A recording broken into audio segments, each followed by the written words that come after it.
numbers, 99 pounds, and I still kept it 100. Yeah, it's been a long time coming. They ain't covering my cloth, they tugging. Putting up numbers, 99 pounds, and I still kept it 100. Yeah, who don't play, play, play, play, who don't play. Music licensing reimagined. Play, who don't play, play, play, play, who don't play, play, play, who don't. Long time coming, knock on the bottom of my feet from running. Cataracts under my eyes from hustling, going from buying and selling to customers. Run up the business, God is my witness. Turn up the sun up from Monday to Sunday, we maxing the limits. My mind running like Tom Cruise on an action movie. Moving the mission, they say that I'm tripping. I've been told I need a vacation, I'm finessing a visit. What just happened? Huh? Like froze. Well, okay, we're here. What is up, everybody? Welcome to DFS by the Numbers, and welcome to Stat Diggers for UFC Des Moines. We have Cory Sandahgen going against Deiveson Figueiredo. We are right back after here. Another fight night. And yeah, looking forward to it. We have a lot to talk about. A lot of interesting things happened last night. I can't wait to get into that. And I can't wait to get into these fights. I mean, looking forward to it. Some fun fights. We got Miesha, Tate, Yana, Santos should be a fun fight. Juliana, the Killer, Miller, Ivana, Petrovic, really fun fight. And some other fun fights sprinkled throughout the card. So I'm here as always with Uncle Weezy. Uncle Weezy, what is up? Are you looking forward to UFC Des Moines? Yeah, Des Moines, Iowa. You know, I've been saying for a minute that like the UFC needs to get back to Chicago, but it seems like they're choosing every city that they could possibly choose. You know, Des Moines, Iowa. You know, they're going to Baku, Azerbaijan in like 3 weeks. Dude, I'm like 51 years old. I didn't even know Azerbaijan was a country until like 20 years ago. And they're going to Baku, right? I mean, like, why can't Chicago get a card?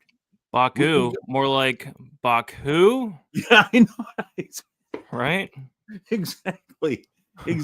But I mean, I know Azerbaijan is it's a beautiful country. And they love their combat sports there. So I think it's cool that they're going there. But like, come on, man, get it to Chicago one of these weeks, please. For the love of God. We got Bilal Muhammad here. We got Valley Flow striking here. We got Juliana Pena. She's a champion here. So I'm hoping that we get to Chicago soon. But here we are in Des Moines, Iowa. Got some local fighters on this card, like Jeremy Stevens, I think is from the area. And it's going to be a pretty good one here. But it's not as good as last week's. It's not really like a pay-per-view quality card. But Reinier de Ridder versus Bo Nickal is a very interesting matchup. That's a great co-main event. Cory Sandahgen and Figueiredo in the main event. And, I mean, Montel Jackson versus Daniel Marcos is a fun fight. Cameron Smotherman versus Serhiy Sidey is really good matchmaking. That's going to be a striker versus striker all-action fight. So, yeah, I mean, I'm looking forward to this card. But, yeah, we've done a little bit better than this. You know, we've done worse, too, though, Brady. So we're here to break it down and make some money on it.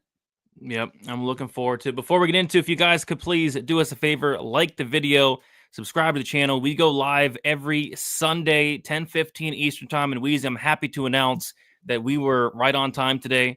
We weren't a second. I think we even started like a minute or two early, just for the people watching. You know, I think it's respectful to show up early, show up on time, and start on time, and that's exactly what we did tonight. So if you guys are watching on the replay, leave us a comment. We love reading the comments. Leaves a comment, helps out, gets the show out there as well. So yeah, appreciate you all hanging out with us here.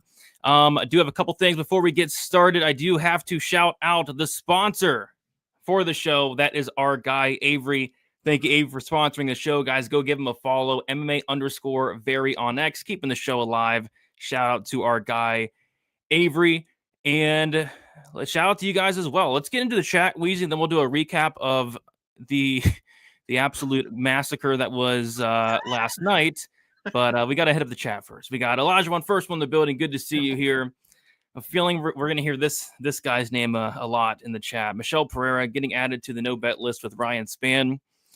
We got Casey saying these guys. He must be talking about somebody. Maybe he went and clicked on like a different show because could be a different show. You know, there's a lot of YouTubers out there covering MMA. That's for sure. Why was Big Dan on the who needs to get? Oh, by the way, if you guys have not voted for who needs to get help, there are 4 options. Wheezy. First option is Michelle Pereira. Second option is Chelsea Chandler.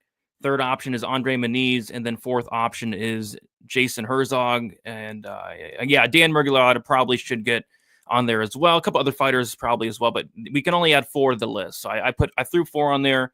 So make sure you guys vote, and we'll go over the results shortly here.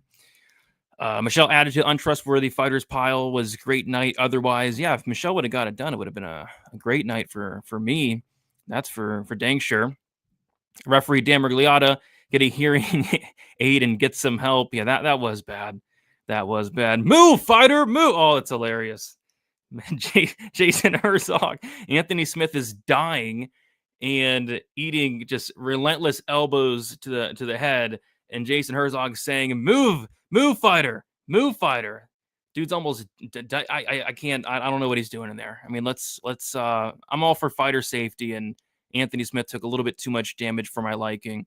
But we'll talk more about that. Anthony Smith needs some help. Shout out to Anthony Smith on a great career. Didn't end how he wanted it to, but the UFC also did him no favors, giving him Zhang Mingyang. That guy's a terrifying, terrifying dude. Michelle Pereira's performance was that's too big of a word for me. It's too big. Will you help me out? Sorry, I was muted and my mouse stopped working. It's reprehensible. Reprehensible. Reprehensible. It means like unacceptable. Like, that's a word that when you are out there in the working world and like they bring you down to human resources for some shit that you did that was really wrong, they'll tell you what you did was reprehensible.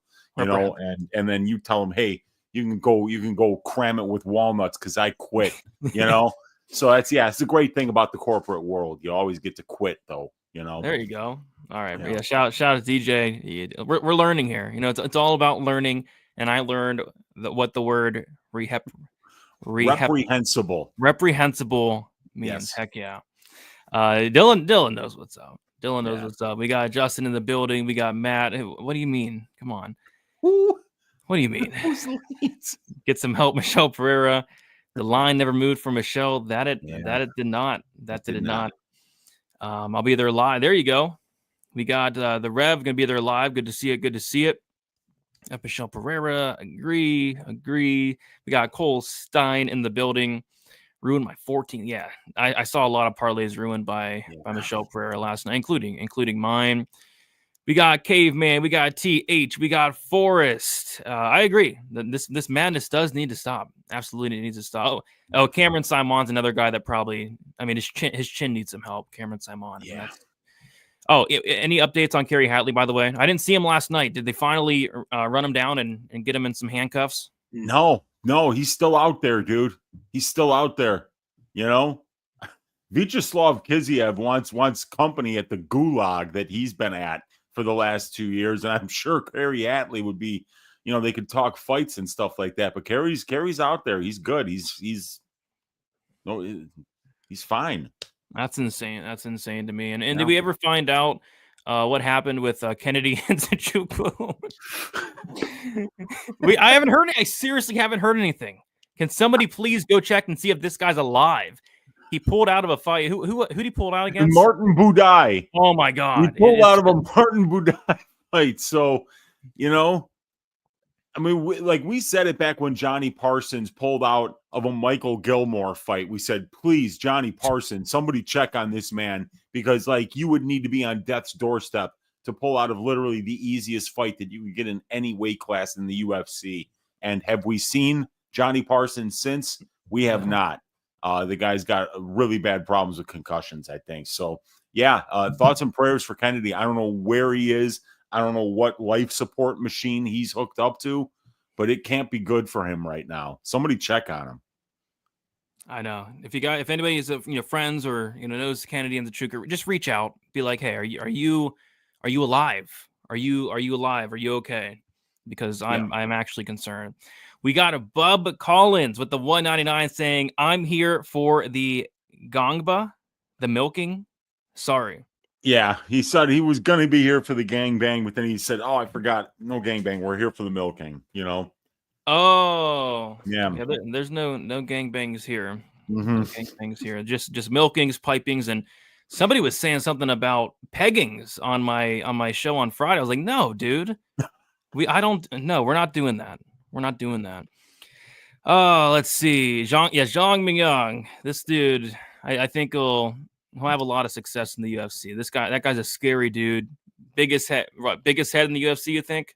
Oh, it's huge, dude. It's huge, and it's getting better. It's getting bigger every week. just gets bigger and better every time. Dude, he's overpowered the doctors that were giving him steroids, and now he owns like all the steroids that they were supposed to be giving to several Chinese athletes. Zhang overpowered all of them, Brady, and now he has all the steroids to himself. And what he did to poor Anthony Smith to send him out the door last night was not. It was a rough night at the office for Anthony Smith, but he's retired now. He's a mean dude. He said, F punching Anthony Smith. I'm going to elbow him. I'm going to use my elbows. Just march forward.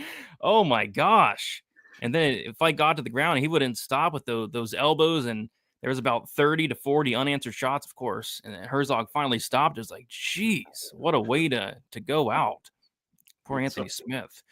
We got Droppy. What's up, boys? We cashing big on this card. I can feel it. I hope so. I hope so. We'll see if we can find some spots throughout the show. Michelle Pereira made William Knight look like an active striker. Yeah, me and Weezer were talking about it. We think it's between William Knight versus Marcin Prachnio and Michelle Pereira versus Abus Magomedov for who had the worst performance of all time. Brady, if I donate, will you buy Hooked on Phonics for yourself?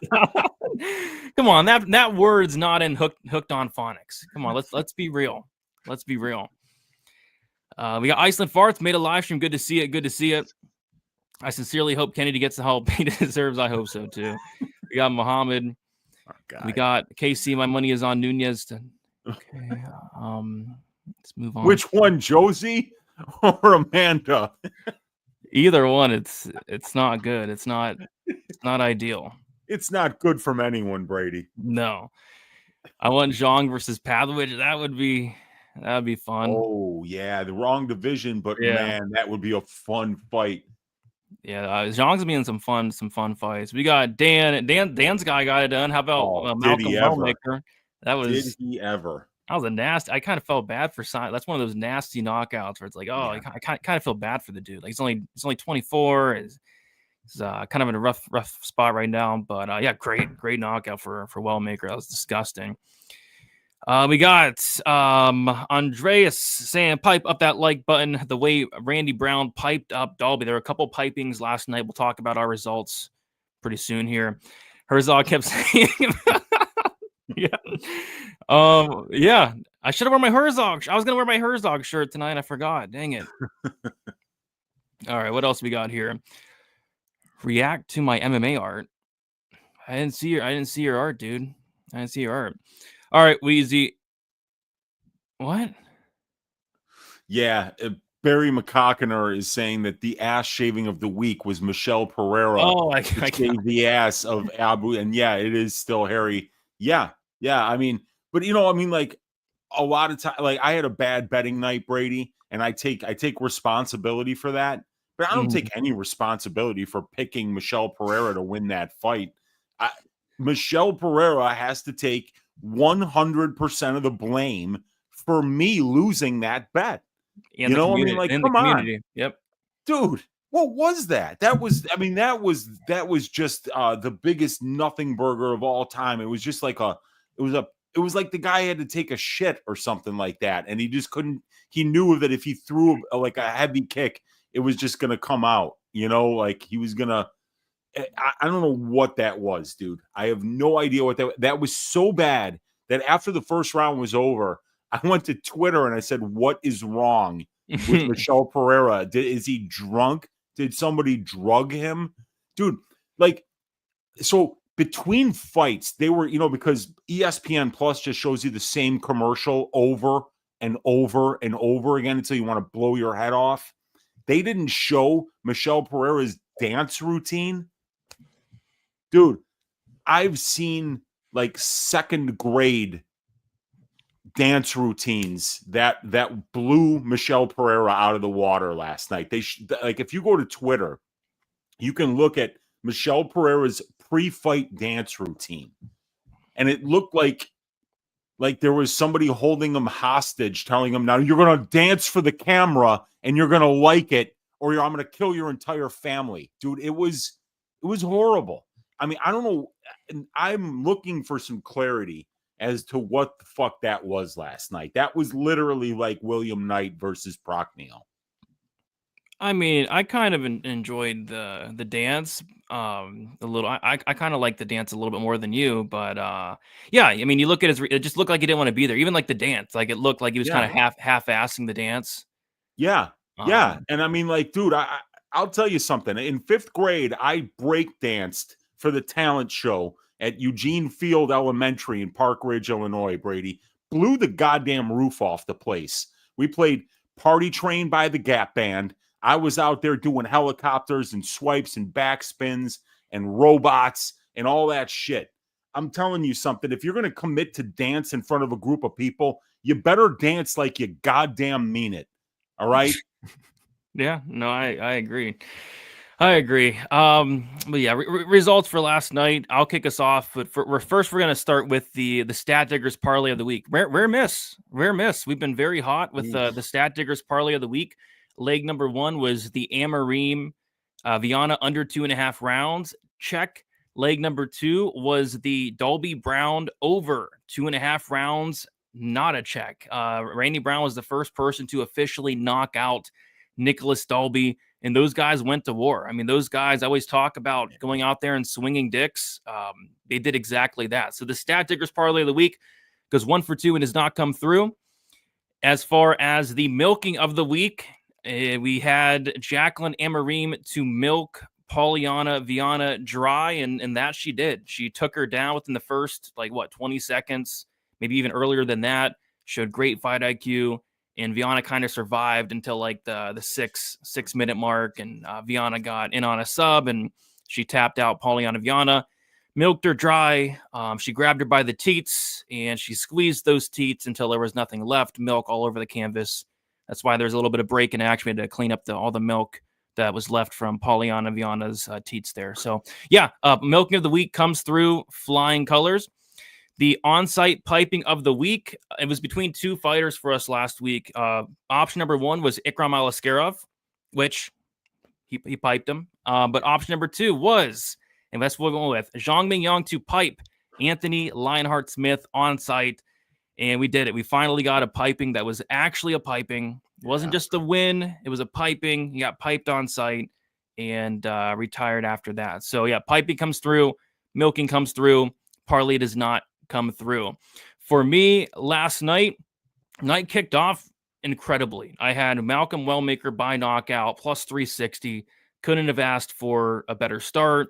I had a 4-leg parlay, which contained Jacqueline Amarim, Viana fight won't start round 3, Damon Blackshear money line, the under 2.5 rounds in the Muniz fight, and then the last leg that didn't hit was the Michelle Pereira money line, and that's kind of what my night came down to. Like, if Michelle Pereira won the fight, it'd have been a really good night. Would have been a winning night, but he didn't. I'm looking at the stats for this fight, Weezy. I'm looking at the stats for the Pereira fight. It says that Michelle Pereira landed 73 strikes. I think the stats guys need arrested. In what world did Michelle Pereira land 73? They're saying he landed 73 strikes. Dude, he threw 5 strikes in the first round. So I don't know how the hell they came to that number. What? But, maybe he was tapping the calf. Yeah. I was blown away by that fight. Yeah, so that cost me. I had Michelle Pereira inside. I loved Michelle Pereira in his fight last night. I had him inside the distance. I had the money line.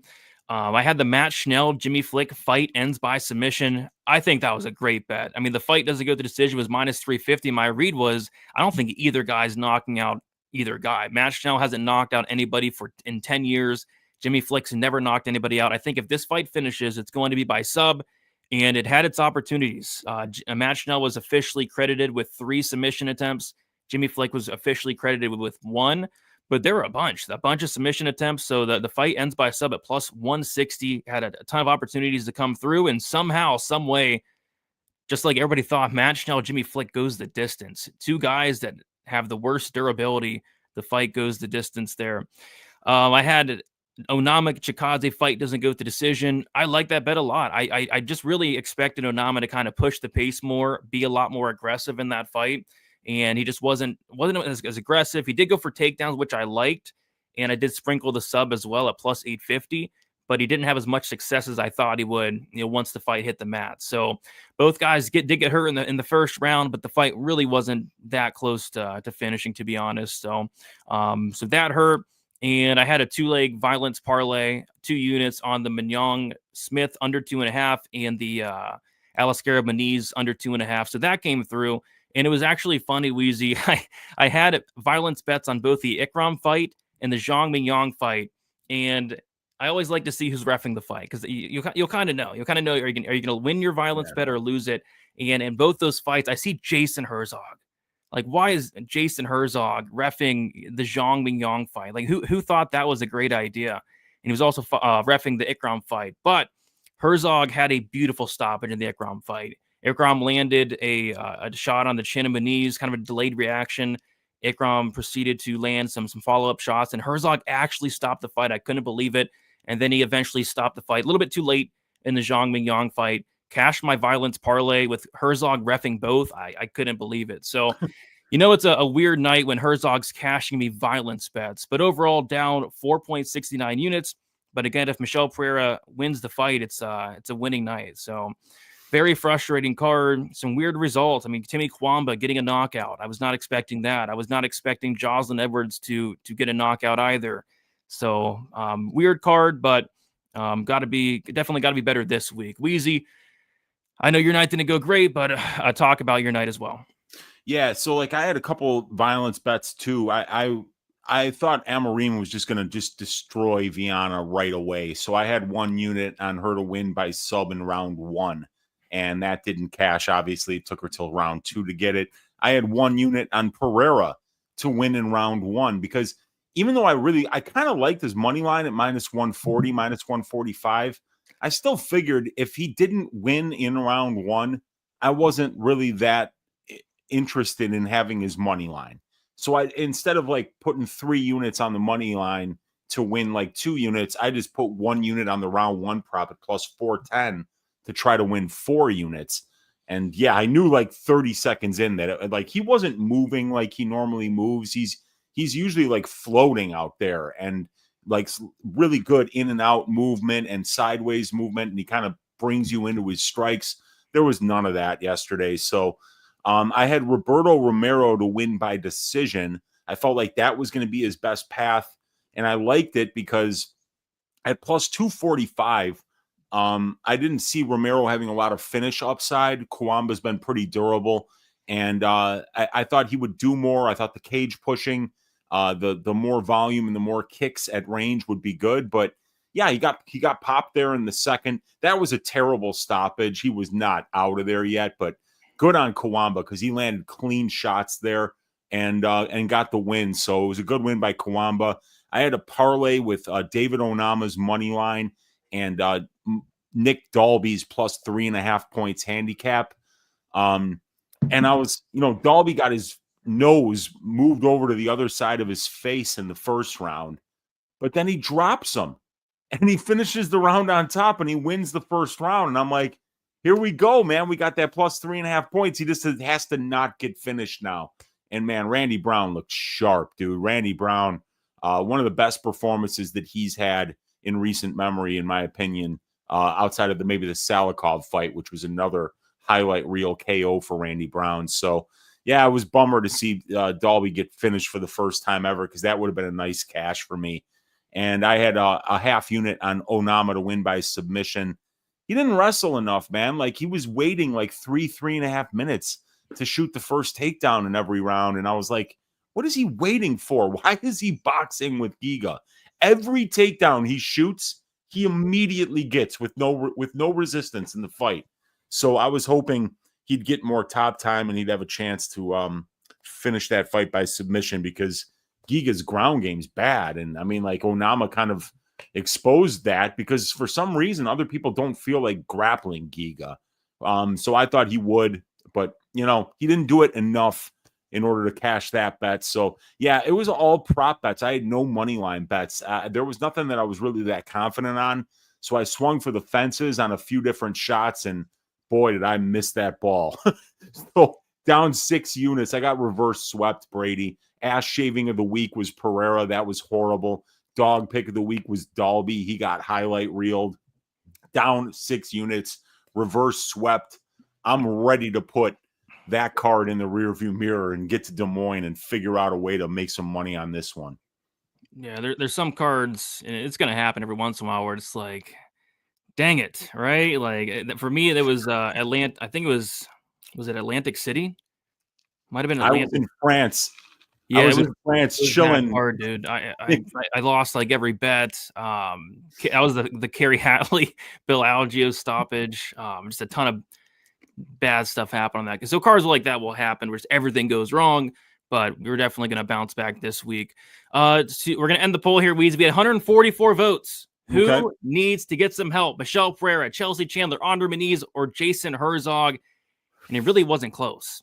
In fourth place is Andre Muniz. People think he doesn't need to get help. Okay. Jason Herzog, 7%. Andre Muniz, 6%. Chelsea Chandler, 19%.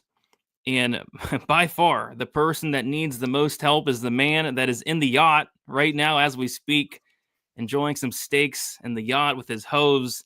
That is none other than Michelle Pereira, 65%. Michelle Pereira, get some help. Get some help. Just an awful, awful performance by him. I'm interested to hear what he has to say for himself. Because even remember when William Knight shit himself out there against Brockneo, and then he had to issue a statement, and the statement was even kind of confusing. I just didn't have it tonight. It's like, no shit, dude. You landed 5 strikes in 15 minutes. We know you didn't have it. Why? Why did you do this to us? Yeah. Why is the god of gambling, Brady, forsaking us, me and you? And how many of our fine viewers out there got served betting on this guy who's out there on a yacht right now, banging models on top of a pile of cash for him throwing that fight? Yeah, it's bad. Damn it. And when things like this happen, I'll come on here and I'll get possessed, or I'll sing a song. The Nate Maness situation comes to mind. Yeah. Cory McKenna comes to mind. Lupe Godinez. But I think this one got me the worst. And Dixon's asking me to go out here and dance. I'm not going to dance, but I will do something better. I thought instead of, taping some of these fights, because I'm not going to go out there and, especially today, right? I didn't get much sleep last night. I'm not going to go out there and tape Juliana Miller, Ivana Petrovic, right? I thought instead of that, in lieu of that, I should do something else. So this is what I have prepared for you guys here. Shout out to Michelle Pereira. Let me kick up the beat. Can you hear it? Yes, Can you hear me? Can you hear me? Yeah. Okay. All right. And I'm more of a singer, but I wrote a rap, Weezy. Nice. And this is called none other than Boats and Hose. Here we go. Yo. Here we go. Boats and hose. Boats and hose. Mikey P got to have those boats and hose. Boats and hose. Boats and hose. Time to dance, bend down, touch your toes. Backflips, dance routines, puss and tits. That performance last night was some shit. Yachts are expensive though, I understand that. You cast a bet that made your pockets fat. You got so many hoes I can't even count. Hope they stick around after your last bout. We know you made an Abus bet for an undisclosed amount. Someone please check this guy's bookie account, because he's got boats and hoes. Boats and hoes. Mikey P got to have them boats and hoes. Boats and hoes. Boats and hoes. Last night you looked drunk, hurt, tired, and slow. Michelle and his buddies will be eating good. Abus by decision paid very good. He's on the way to the Brazilian steakhouse right now. He made so much last night he can buy the whole cow. Enjoy your steak though. Mikey P. And also enjoy your hose. You've got 1, 2, 3. Enjoy your drinks that come from the top shelf. And don't forget to get some help because you got boats and hose. Boats and hose. You know Mikey P got to have them boats and hose. Everybody, come on. Boats and hose. Boats and Boats hose. and hose. Bet on your opponent. Watch your money grow. I said boats and hose. Boats and Boats hose. and hose. You know Mikey P got to have them boats and hose. Boats and hose. Boats and Boats hose. and hose. Okay, now let's get onto the show. Let's do it. Hell yeah, man. Boats and hose, dude. That one goes out to Michelle Pereira. He's looking good there, man. Life is good. He Hey, didn't I even don't- take much damage. I don't blame him, dude. To go out there, a boost by decision was plus 425. I mean, Yeah. 425. Put your life savings on it. Go out there, do dick, collect your check, and go buy another. This guy has yachts. I mean, go check his Insta. He's buying yachts, tons of hose. So I don't blame him, dude. I like hose. I like yachts. So I don't blame him whatsoever. But yeah, I'm not usually the one to rap. Usually I'll sing, but thought I'd give it a shot. Yeah, you did really well, dude. We probably needed a little bit more of the beat in the background, but you were going a cappella and it was fire. Yeah. So yeah. All right. I say we get into it then. And we're going to kick it off with the Juliana Miller going against Ivana Petrovic. We got Juliana Miller, 28 years old, 5'7" with a 66-inch reach. Ivana Petrovic, 30 years old, 5'8" with a 71-inch reach. We got Miller 2 years younger. We got Petrovic with a 1-inch height advantage and a 5-inch reach advantage. Juliana Miller, 2-3 in her last 5 fights, made her debut against Brogan Walker Sanchez, won that fight by knockout, lost a decision to Veronica Hardy, and then lost by knockout to Luana Santos. As far as Ivana Petrovic, she is 3-2 in her last 5 fights, made her debut against Luana Carolina, lost that fight by decision, beat Liang Na by submission, and then lost the decision to Jamie Lynn Horth in her last fight out. Wheezy, take it away. I will take it away right off the card. Good. Oh, God. Dude, neither one of these ladies could hit water if they fell out of a boat, Brady.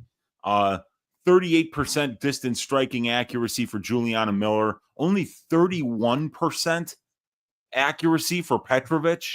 But this Juliana Miller, her face is a magnet for punches. I mean, have you ever seen a 35.8% distance striking defense? Oh. She's absorbing 9.5 distance strikes per minute. That's 4 more than the divisional average. The divisional average is 5.5. She's absorbing 9.5. So Juliana Miller's striking stinks on ice. Petrovic is a little bit more well-rounded. I mean, it looks like she can strike, but she just can't land anything. It looks technical while she's pounding that fresh air, but she's really not landing on the opponent, so to speak, which is a problem. God, this fight. Sometimes you wonder mid-show what it is that you're doing with your life, Brady, and here I am breaking down Juliana Miller versus Ivana Petrovic. Got my ass shaved last night, down 6 units. Sometimes it just feels like it's getting harder, Yeah.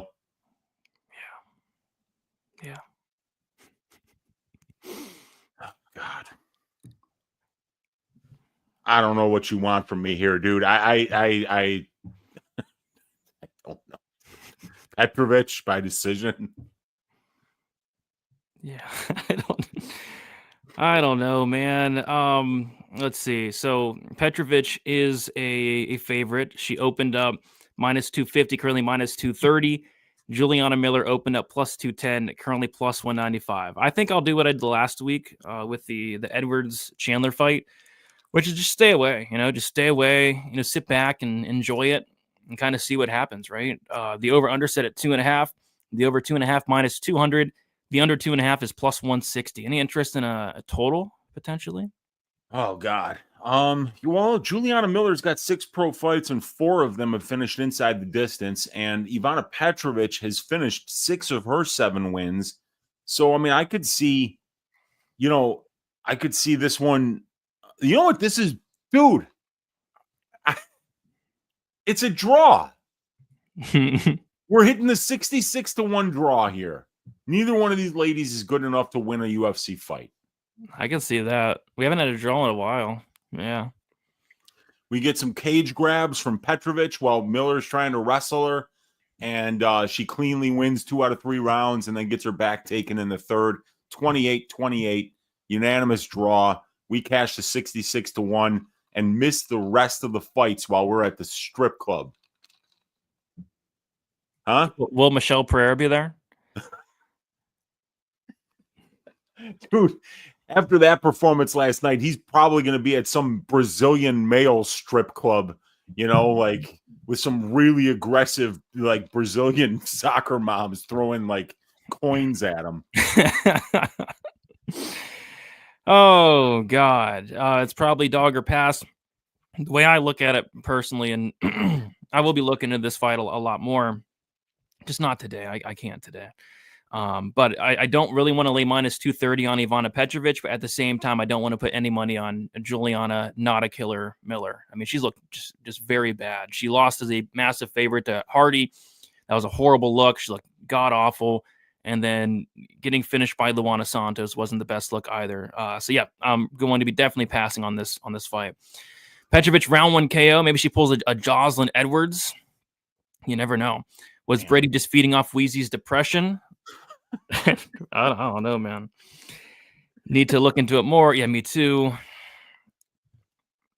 Both you went for, I think it means Michelle, and should have went for Ming Yong or Wellmaker or Gary, but you gamblers like to bet a dog. Admit it.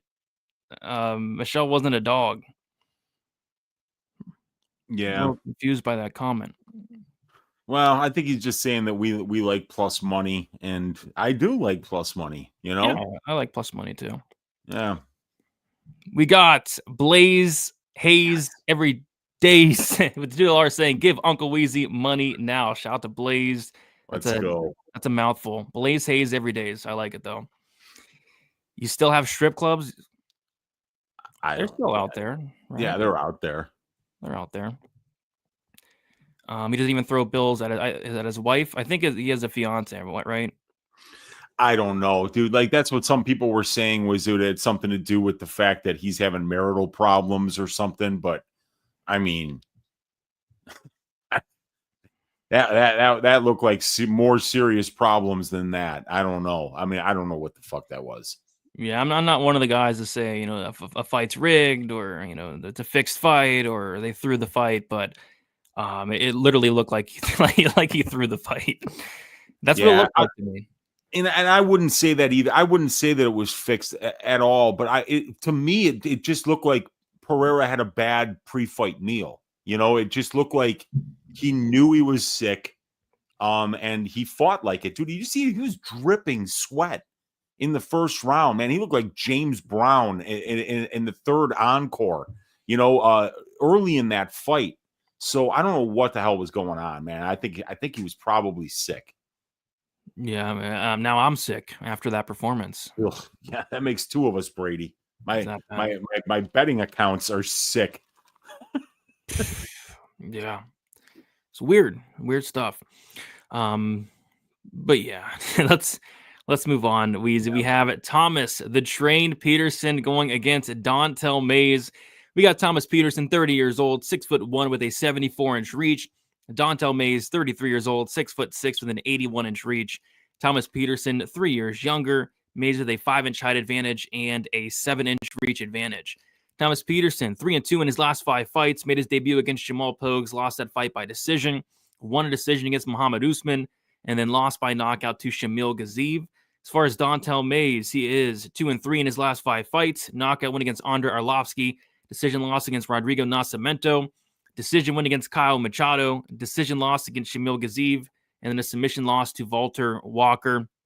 So yeah, I'm interested in this fight. Like Thomas Petersen, I think he's so much better than what we've seen thus far in the UFC. When Thomas Petersen's at his best, he's getting takedowns, he's getting on top, has some of the nastiest ground and pound, and we just haven't seen that yet. He hasn't really been able to take down Pogues, Usman, or Gaziev.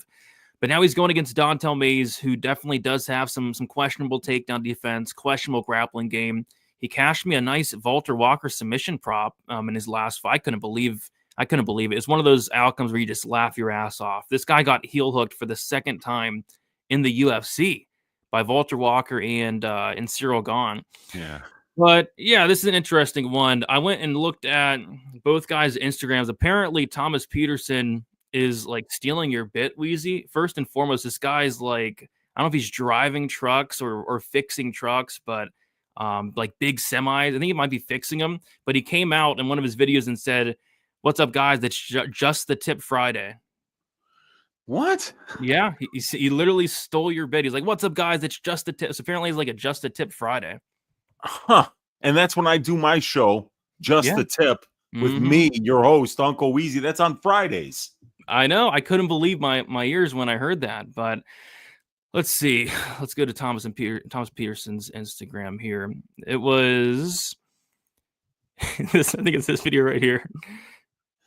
He says, "What's up, guys? It's just a tip Friday." See, he's driving a truck. Like, what is he doing? This guy a truck driver? What? What's he doing? So apparently he's driving trucks. He's making jokes. He does these bits or whatever.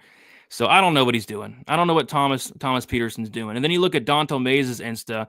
This guy has not posted anything after he got embarrassed against Walter Walker, which I don't blame. I mean, that was embarrassing. So, and what I noticed in the Walter Walker fight is Dontel Mays showed up and weighed in. And that was the worst shape Dontel Mays had ever looked in. He looked awful. And that's what actually caused me to make the Walter Walker submission bet, was because Mays looked like he didn't train. So I have a feeling just Mays does not care anymore. I have a feeling Mays does not care. He's showing up for a paycheck. And if that's the case, I think Petersen should get this done. I think this is Petersen's easiest matchup to date. And I think we might finally see, how good Petersen actually is, because thus far, he just hasn't shown it. Been very lackluster performances. We saw in the Pogues fight, like in the Pogues fight in the first round, he got Pogues down. And once he did, he looked incredible. Looked like he was about to finish Pogues, had him flattened out, was pounding away, but he couldn't get him down round 2, round 3. But yeah, I think he gets the fight down to the ground and has some success here. So Weezy, what are your thoughts on this very high level heavyweight fight?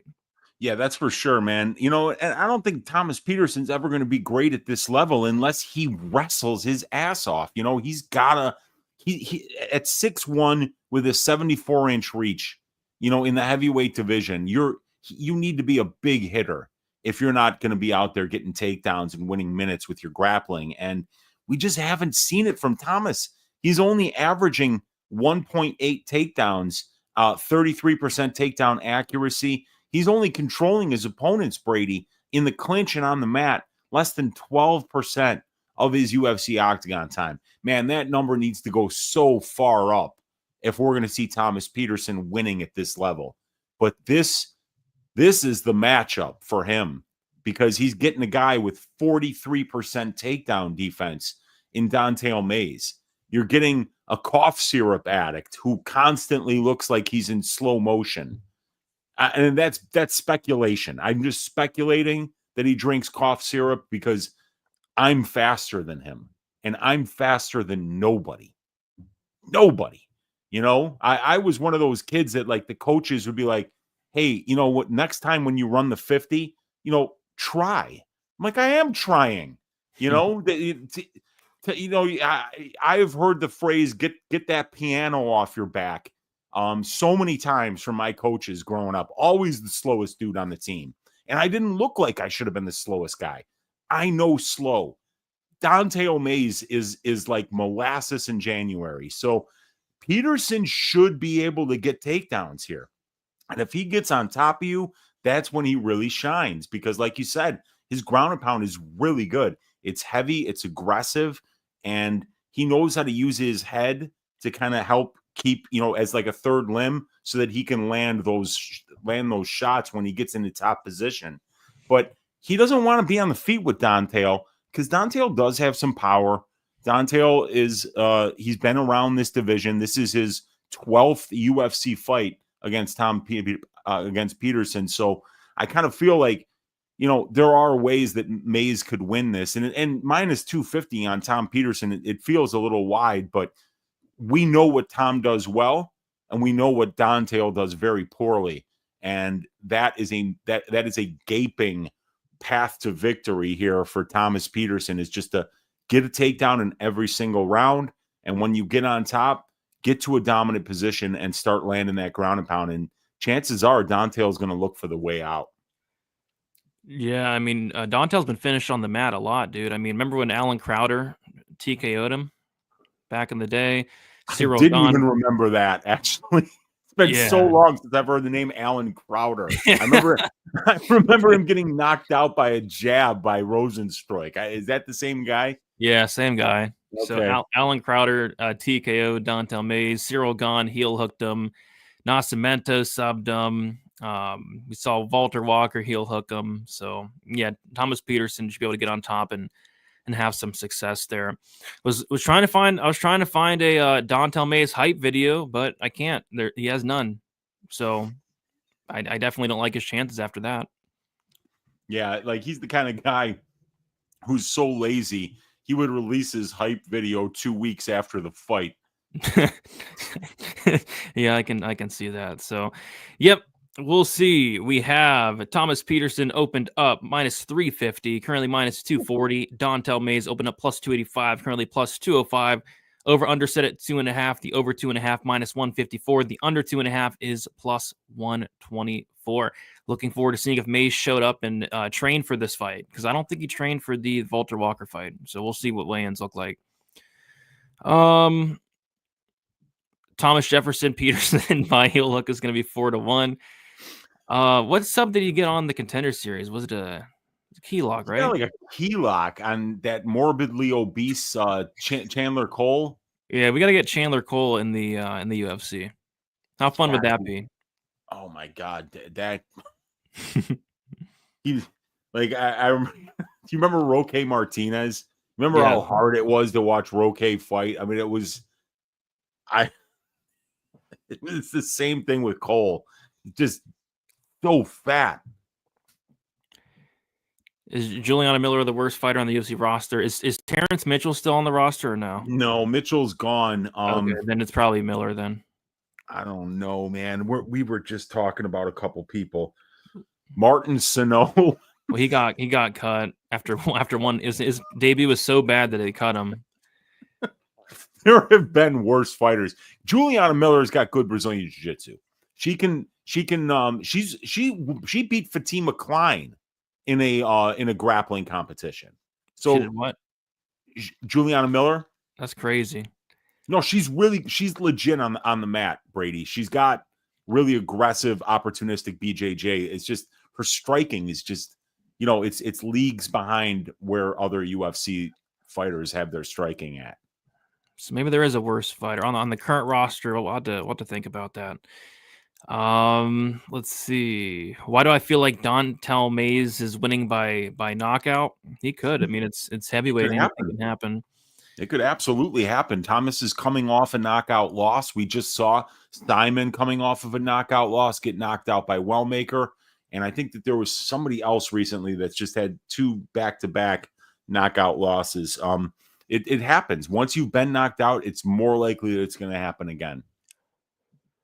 Why is Dontel not cut? I'm not sure, because I don't know. Actually, that's a good point. Like Rosenstruik got cut.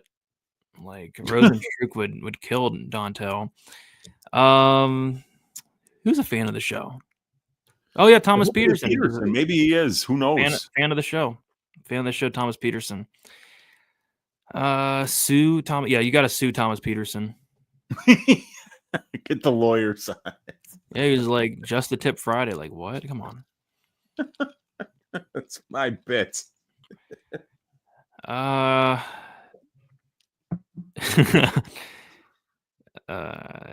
Petersen via the truffle shuffle. He gets on top. He's gonna put it on him. That's for sure. I fell asleep. Did someone say gaping? Yeah, he did. He said gaping. I did. Chandler. Well, did they cut Chandler yet or not yet? No, it's not cut yet, but I'm surprised. He's gonna be looking at that phone going, please don't ring. Please don't ring. You guys were just talking about Mays. There's your worst fighter. Believe it or not, Mays has some wins in the UFC, man. I mean, Mays beat Kyle Machado, Andre Arlovsky, Josh Roque Parisian, Martinez, I think. Roque Didn't he beat Martinez. Roque Martinez? He did. So Dontel Mays, believe it or not, has actually won some fights. Yeah. Which is just crazy to think about. All right, let's move on now to the next fight. It is Gaston Bolanos going against Quang Bang Lee. We got Gaston Bolanos, 32 years old, 5'7" with a 69-inch reach. Quang Lee, 33 years old, 5'6" with a 70-inch reach.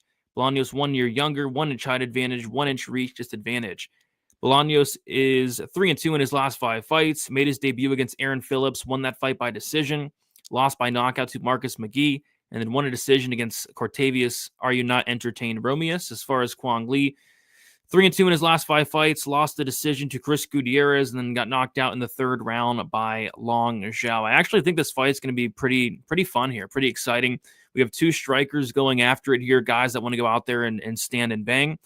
And yeah, I mean, Quang Lee, what I wanted to see from Quang Lee, especially in this matchup, is, will this guy look to get fights down to the ground? And kinda, he did in the Gutierrez fight, but outside of that fight, he's really not going out there and trying to get fights down to the ground as much as I'd like to see. He does have like an opportunistic submission game, though. Like if the fight will hit the ground, he will jump on the neck, and he does have a couple subs, but, not really going out there and wrestling a lot, kind of looking to go out there, stand and bang, and knock guys out, and he's done a ton of that. He has a lot of power. Should be a fun fight here, Weezy. I think this has potential to be like one of the better fights on the prelims from a fan standpoint. I think these guys are gonna maybe swing a little bit of dicks here. Yeah, man. Bolanos is a Muay Thai striker, and Quang Lee's a good all-around fighter. He's got 8 wins, and 3 are by sub, 2's by knockout, 3 by KO, or 3 by decision. So he can get it done in a number of different ways. We saw him kind of not grapple much on the regional scene, but then when he fought Chris Gutierrez, he went out there and he shot a ton of takedowns. So it's good to see Lee craft a different game plan depending on what his opponents do well or what they don't do well. And he was able to win a round off of Gutierrez by grappling him. So, I thought that was pretty good. But then he went out there against Long Zhao, and I mean, that dude's good, man. I bet against Long Zhao with the Korean kid that just fought a couple of weeks ago, Chang Ho Lee, that beat Romeus. That was a really close fight, really high-paced fight. And Zhao Long's got some really good anti-grappling. And Lee just, I mean, like he got broken late in that fight. That was a bad look for him. I don't know if Bolanos is as good as Zhao Long, but his striking's better. That's for sure. And he's shown decent anti-grappling at this level. Like, he gets back up. If you take him down, he's going to be landing punches off of his back too. And he works back to his feet. Bolanos was getting his grappling game exploited early in his MMA career, but I think as he's gotten a little bit older and he's gotten a little bit more experience under his belt, the grappling is starting to catch up to the striking. And because of that, he's looking pretty good at this level, fighting low-level guys like Romeus, like Aaron Phillips. He got wins over those guys. And, I mean, Marcus McGee. Marcus McGee knocked him out, but Marcus McGee's a problem. So, yeah, I think this is going to be a fun fight. I think these guys are fairly well matched, but I don't see Lee outstriking Bolanos, and I don't really think he's going to win enough minutes with his wrestling and grappling to get the win here. So I'm leaning to that Bolanos side. Yeah, I think they're primarily going to try to strike. I do think Lee would be wise, absolutely wise, to try to grapple, but will he have a ton of success? I'm not sure. He did attempt 11 takedowns against Gutierrez, though. Got 2, which is decent. Controlled Gutierrez for 4 minutes, but like I said, I think Bolanos just kind of patched up that hole in terms of the grappling, because this guy has been subbed, I think, 2 or 3 times, right? Twice he's been subbed, once he's been knocked out. So he's been finished in 3 of his 4 losses. Yep, and Lee's been finished in 1 of 2? 1 of 2, he's been knocked out. Yeah, he got knocked out by Long Zhao. Or wait, I'm sorry. Yeah, once. Just once, yeah. Let's see. Bolanos opened up minus 160, is currently minus 155. Quang Lee opened up plus 140, currently plus 135. The over-under set at 2.5. The over 2.5 minus 175. The under 2.5 is plus 145. Kind of don't mind the under. It did open up at plus 205 though, which would have been obviously much better. But like I said, I do think these guys both have power, and I kind of question the durability of both guys as well, with both guys being finished a couple times. I don't mind the under in this one, but we'll see. Chelsea Chandler got a Hall of Fame 50-meter dash. Yeah, Chelsea's pretty fast. After Norma cracks her, she's fast. That's for sure. Oh yeah. I mean, I think they cut Mandy Baum, unfortunately, dude. I think they cut her. Oh yeah, she was bad, so bad. Did you guys see Nascimento and Romanov both got cut after their fight, and both are on the PFL card Thursday? I did not see they're on the card Thursday. That's cool. I wonder, they're not fighting each other, probably fighting other opponents, but that's cool. Romanov getting cut. I don't get both those guys getting cut, to be honest. Like, there's much worse heavyweights on the roster, like Dontel Mays. I don't get that. I mean, Nascimento beat Mays twice. Twice. He beat him twice, and then he probably got that call. He's like, "The fuck, is Mays still on the roster?" That's crazy. My catching strays, I mean, that's bullshit. It's crazy. I guess in Boats and Ho, heck yeah. Boats and Ho. I Yeah. like it. All right, let's keep moving on to the next fight. It is Gillian Robertson going against Marina Rodriguez. We got Robertson, 29 years old, 5'5" with a 63-inch reach. Rodriguez, 37 years old, 5'6" with a 65-inch reach. Robertson, 8 years younger. Rodriguez with a 1-inch height advantage and a 2-inch reach advantage. Rodriguez is 1-4 in her last 5 fights. Knockout loss to Amanda Lemos. Decision loss against Verna Jandaroba. Knockout win against Michelle Waterson Gomez. A decision loss against Jessica Andrade. And then a decision loss against Yasmin Lucindo. As far as Gillian Robertson, 4-1 in her last 5 fights. Submission win against Pierre Rodriguez. Decision loss to Tabitha Ricci. Knockout win against Poliana Viana. Decision win against Michelle Waterson Gomez. And a decision win against Luana Pinheiro. And this fight's pretty easy to break down. Marina Rodriguez, she just has never figured it out, Weezy. She's never figured out the ground game, the takedown defense, and more specifically, the get-up game. Like, the takedown defense, it's not like horrible, but her get-up game is. Like, anytime somebody takes her down, it doesn't matter who it is, she's not getting back up. Even like Yasmin Lucinda, who I just don't think is that great. The ref had to kind of stand him up. And yeah, anytime somebody takes her down, she doesn't get up. And now she's going against Robertson, who has a very good ground game. Strawweight has been a great move for Robertson thus far. She's had a ton of success. And I just see Robertson taking down Rodriguez, and Rodriguez playing off her back for 15 minutes. It's kind of how I see it. Like, Rodriguez, she's going to need to stuff takedowns to win this fight, but when has she ever done that against a grappler? The answer is never. And she's not going to all of a sudden, fix her ground game at 38 years old either. She's going to be 38 by the time this fight kicks off, Weezy, as a strawweight. So I like Robertson. And usually when Robertson fights, Weezy, I like playing like the inside the distance.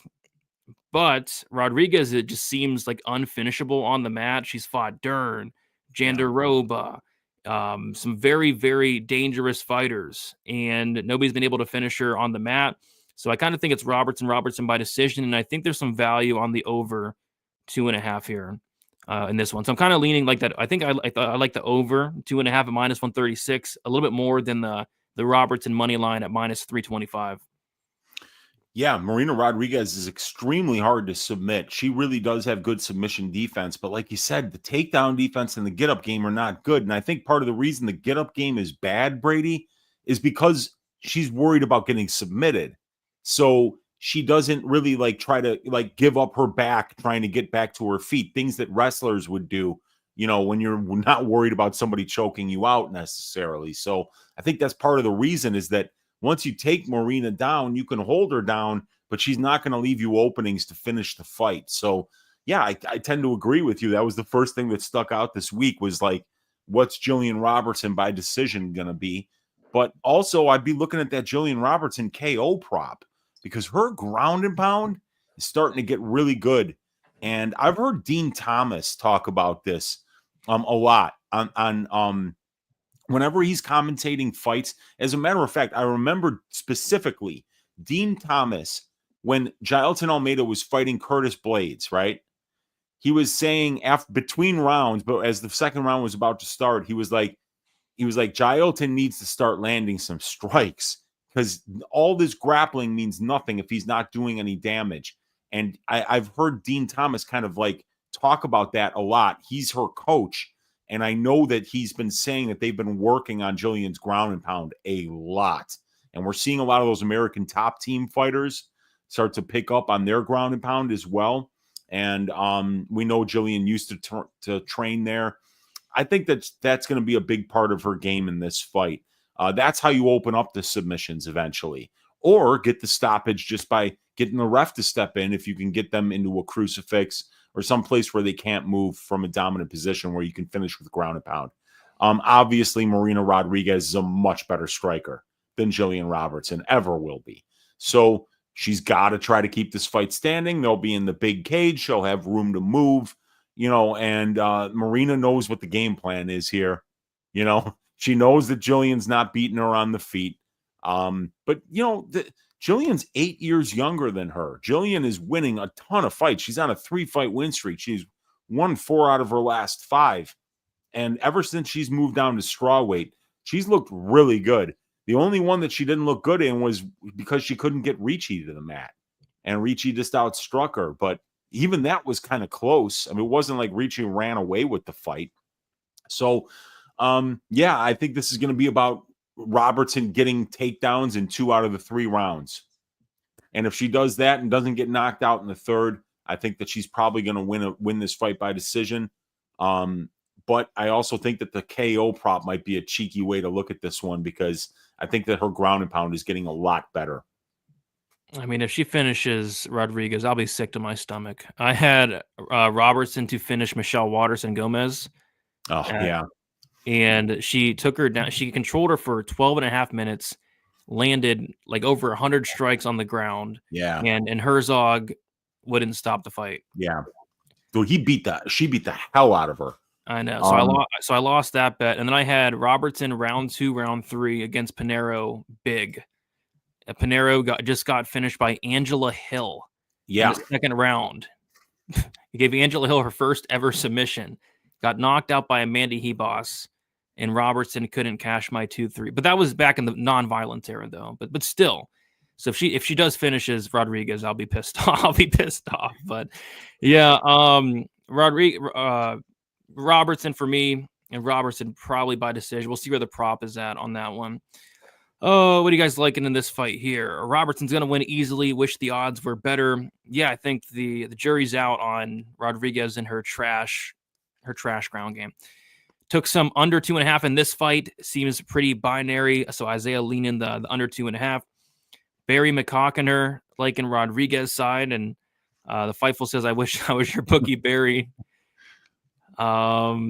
Robertson is a better finisher on the mat than those girls because she is a double threat with the sub and ground and pound. I see her finishing here. Robertson by KO.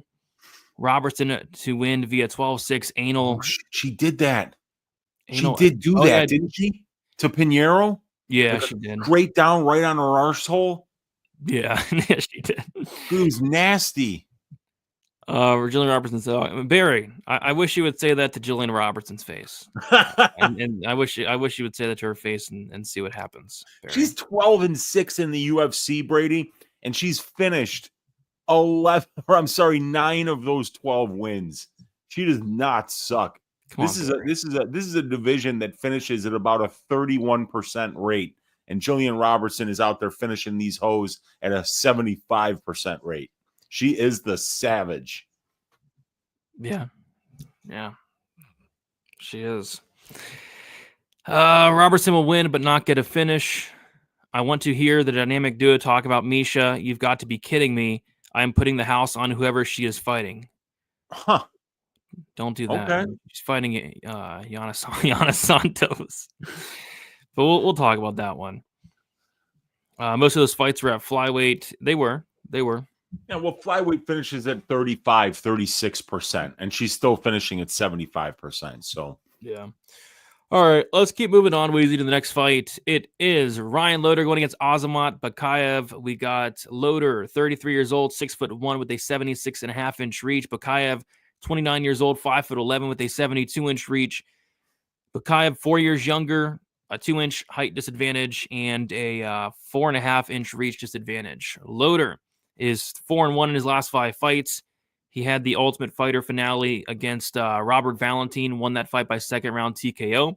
As far as Bekoev, 5-0 in his last 5 fights, made his debut against Zach Reese, I believe on short notice, and won that fight by a brutal first round knockout. So, yeah, I'm not completely sold on Bekoev, but I do really like him in this matchup. I kind of think it's a bad matchup for Loder because Loder, very one-dimensional wrestler, looking to get the fight down to the ground. I just don't think that's going to be on the table here against Bekoev, who probably the better wrestler. I mean, Bekoev's wrestling is very good. Went and watched a lot of his fights. Takedown defense looks very good. The times I have seen him taken down, pops right back up. The cardio, little bit iffy, but this dude has a ton of power. I think he's a much better striker than Loder. So, like I said, although I'm not completely 100% bought in on this Bekoev guy, and I'm not going to go out there and lay minus 400 on him, in terms of this matchup stylistically, I think it's a very good matchup for him. Also, he's at ATT. That South Florida sun has done wonders to, some of these South Florida ATT fighters lately have just been looking phenomenal. They're coming out there with those great tans. And we talk about it time and time again. That tan goes a long way. We're going to see a tan Azamat Bekoev out there. So, yeah, I like Bekoev here. I actually think it could be live for a knockout. He has a ton of power. Although Loder's never been knocked out, have seen him dropped. I could see Bekoev touching the chin at some point. So I like Bekoev, but he is a pretty decent-sized favorite here. The cardio would be the one worry, though, is Bekoev does seem to slow down a little bit. So maybe Loder's able to push the pace and take over late, but I don't know. But I'm leaning Bekoev in this one. Weezy, what are your thoughts on this fight here? Yeah, this is two great wrestlers going at it. It's going to be a good fight. I didn't really like what I saw from Loder on the regional scene. I think it was the Pogue fight, and it might have been the Troy Green fight. If this guy can't get takedowns, man, it just looks ugly. His striking is kind of like this karate style. It's awkward. It's got a weird cadence to it, but it's got a little bit of power. I mean, like Ryan can catch you on the feet, and he's 6'1", 76.5-inch reach, a southpaw. So he could be a little bit tricky at range because he's a little bit unorthodox and doesn't really fight with a meat and potatoes striking style.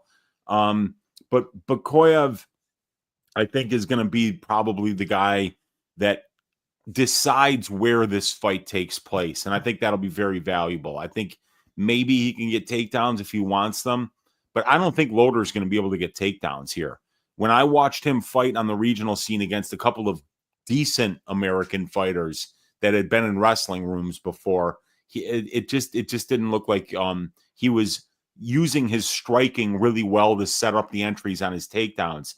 And if people know that you're a D1 wrestler, they're watching for the takedowns anyway. So it's going to be hard to get them if they're not worried about your striking. And I think Loder's got a long way to go with his striking. Azamat's just got a lot more experience. I mean, Loder's got 8 pro fights. Azamat's got 22.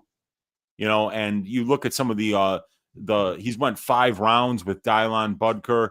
I mean, that was kind of a shitty fight. I mean, that was not a great performance by Bekoev, but that was one I would suggest that you watch if you were thinking about betting on Bekoev, because Budker was getting the better of a couple of the exchanges in the wrestling, which was just, kind of weird to see.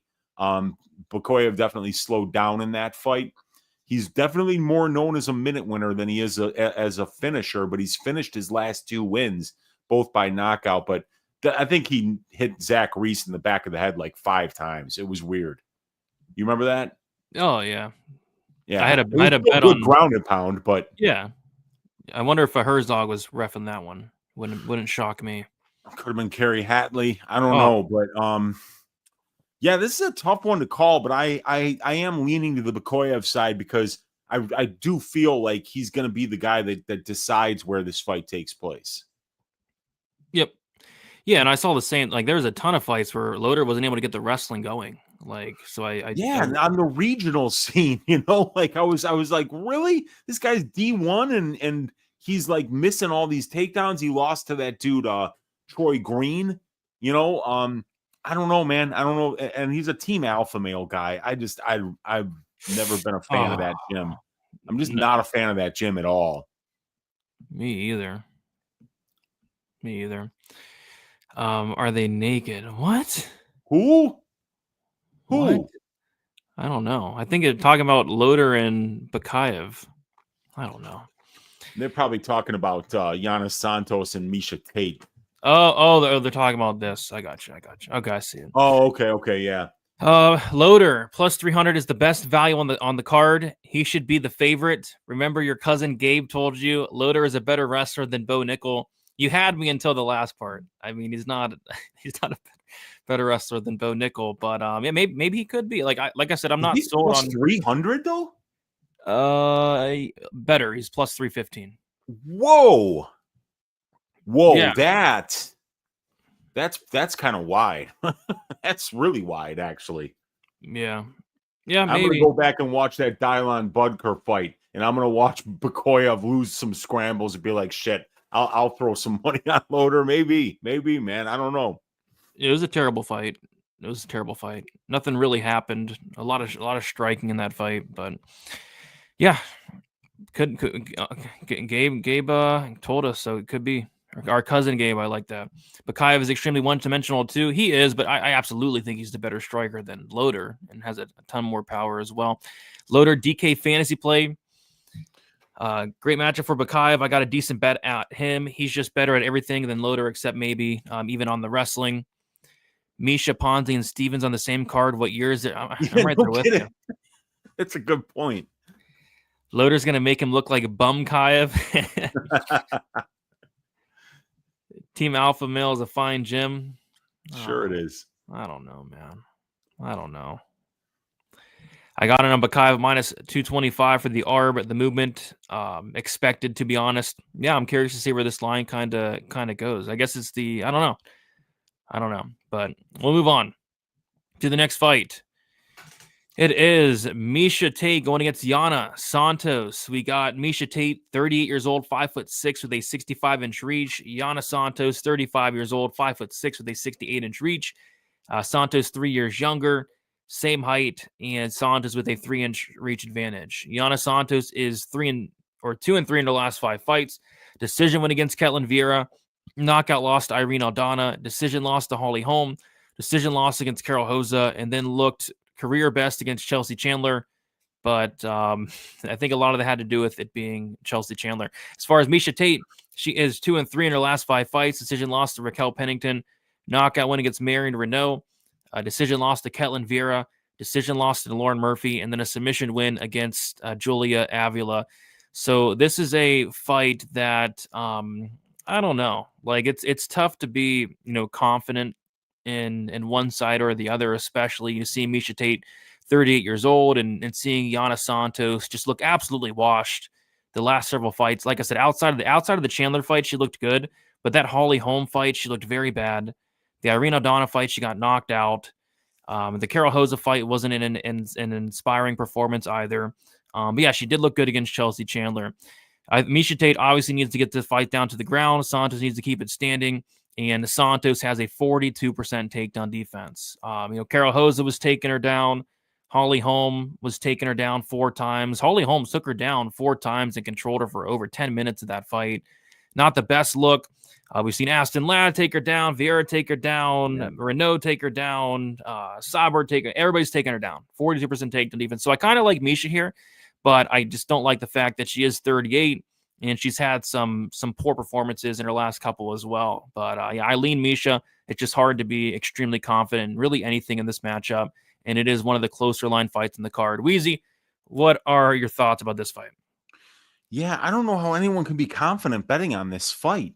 How much does Miesha Tate have left in the tank at this point? Yana Santos was never that good, right? At least Miesha Tate was a champion. It's at one point, but Yana has just been marginal at this level at best.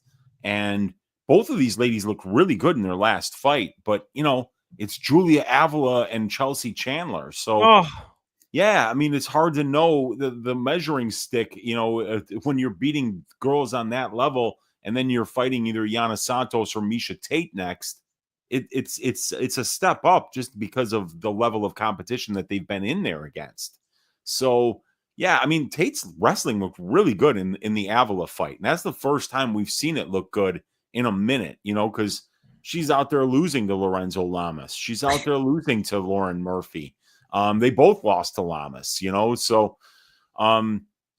yeah, and I never liked Yana Santos' takedown defense. So I do think that there's a path for Miesha to wrestle here and win the minutes with that style. But Yana could be potentially winning minutes in the clinch because that's something that she does really well.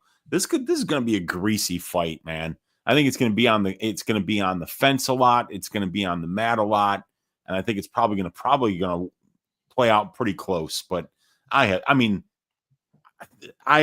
would be shocked if I had money on this fight. Yeah, I think it'd be irresponsible to have money on this fight. Yeah, I agree. But at the same time, like, there is a very clear path for Miesha. Like, she did lose to Vieira, but Vieira has probably the best takedown defense in the division. I think it's like 90%. Lauren Murphy's up there at like 70%. So now she's going against these Santos with like a 42%. So I think the path is there. But yeah, she is 38, almost 39. Where's the motivation at? I don't know. It's a rough one, dude. They both had kids too, right? Santos did for sure. I'm not sure if Tate did or not, but yeah, Santos did. Remember she got knocked out by Aldana, and it was like a couple of days later it came out that she was pregnant. Yeah. And then she took a big layoff. She came back against Holly Holm and looked just like awful, like terrible. Yeah. I thought Holm was about to finish her so bad, and then she looked bad against Hosa, and then she looked good against Chandler, but it's Chandler. I don't know. It's a weird fight, dude. Very greasy. Let's go to these, Why gamble on it, man? Yeah. Open up a pick'em, -110. Tate is now -130. Santos opened up pick'em -110, currently +110. Over under set at 2.5. The over 2.5 is -400. The under 2.5 is +300 there. So they're expecting it to go to decision at a pretty high clip, and probably. All right. Great matchup for Miesha. Great value at the price. Could be. Yeah, could be. I got Miesha Yana. Crowd goes to the bathroom at -450. Could be a good parlay piece there. Miesha must be passionate to fight because really girl probably fart in a bag to someone across the United States and sell it for the same fight as a fight purse. Oh my gosh. People do that, bro. They fart in like a jar and sell it. That's, I guess, a thing. Is that a thing? That's, I guess, it's a thing. What? How could that be a thing? How could that be a thing? That is not a thing, right? Yeah, Please tell me you're bullshitting. I'm sure Dixon. Where the hell's Dixon by? Dixon would know. Dixon would know that, or even Lou Sassoli would know. Yeah, that. Where's Lou? Lou would know. Let me look it up. Fart in a jar for sale. Yeah, real fart in a jar. $25. Oh, fart jars with liquid. What? Why is that they're selling fart jars with? I don't know what the liquid is, but I don't want to find out. Oh, a TikToker made $200,000 farting in jars. Here's how she did it. Reddit, has anyone ever actually purchased one of those fart jars? I'm gonna check out this Reddit thread. Somebody was farting in a jar in a Christmas tree costume. She was acting like Santa's helper. What? They're farting in the ornaments for Christmas. Who the fuck is ordering fart in ornaments for Christmas? Some of you guys are sick. Some of you guys are sick. Weezy, there's a ton of. Those are the people that need to get help. There's a ton of fart jar. I mean, look it up. The internet's filled with fart jars. Somebody bought a fart jar from eBay for $20, and she made a video, and apparently she's doing a review of a fart jar. What? Well, if Captain fights Brady, if it ever goes tits up, at least we know that there's some other options out there for hardworking Americans. Somebody asked a question. I said, "Can you fart in a jar, close it, and still keep the stink fresh?" Why? Why would you want to know that? Most expensive fart in a jar? Wow. Stephanie Motto. She charges $1,000 per jar, but she did offer discounts for the holidays, and she made $200,000. Wow. Who's Stephanie Mato? Are those some really nice jars or something? No, it must be some really nice farts. Stephanie Mato, she's a okay. I can see why they're buying that. Yeah, there you go. 200,000. She's a good-looking lady. Yeah, she is. I I don't don't- want to smell her farts, though. I can tell you that. I mean, a lot of people did. 20,000 people did. My oh my, these people should be ashamed of themselves. Yeah, Stephanie Mato. Okay, I don't typically ban. Come on, Barry McCockiner. I don't typically ban people. You know, I typically don't ban people, but this is a bannable offense. And I like Barry. I like Barry McCockiner, but I don't like this comment. I do not like this. Fan of the show, by Eileen Perez, fan of the show. She's a fan of the show. She doesn't understand it. I don't think her English is the best, but she is a fan of the show. She did follow me on Instagram. So you would buy Eileen Perez's fart to be. That's disgusting. That's absolutely disgusting. All right. It is creative, but I guess I it's mean, creative. Yeah. All right. That's disgusting. Oh, Come on.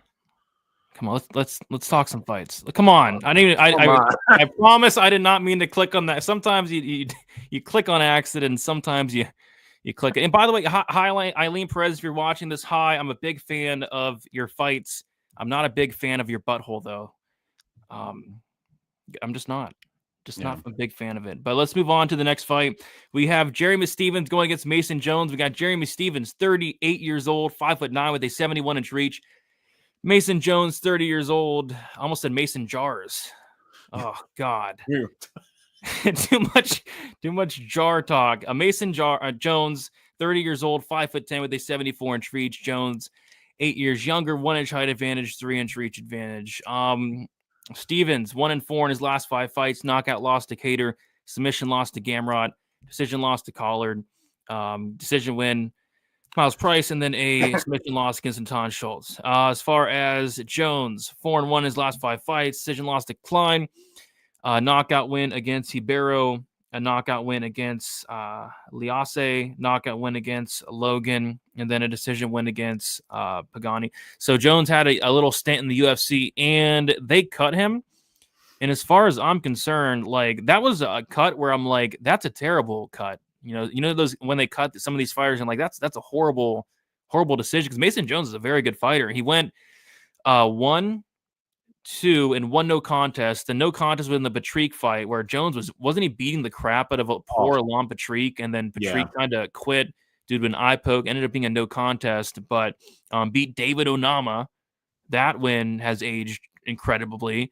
Lost to Ludovic Klein, and that fight was kind of competitive.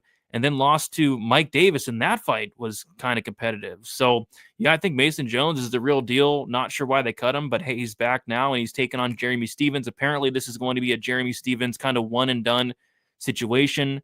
He's going to fight on this card, and that's that. He hasn't had an MMA fight for, I think, 3, maybe 2 years and 5 months. Almost 3 years since he has an MMA fight. Has been doing some bare-knuckle boxing. Now 39 years old.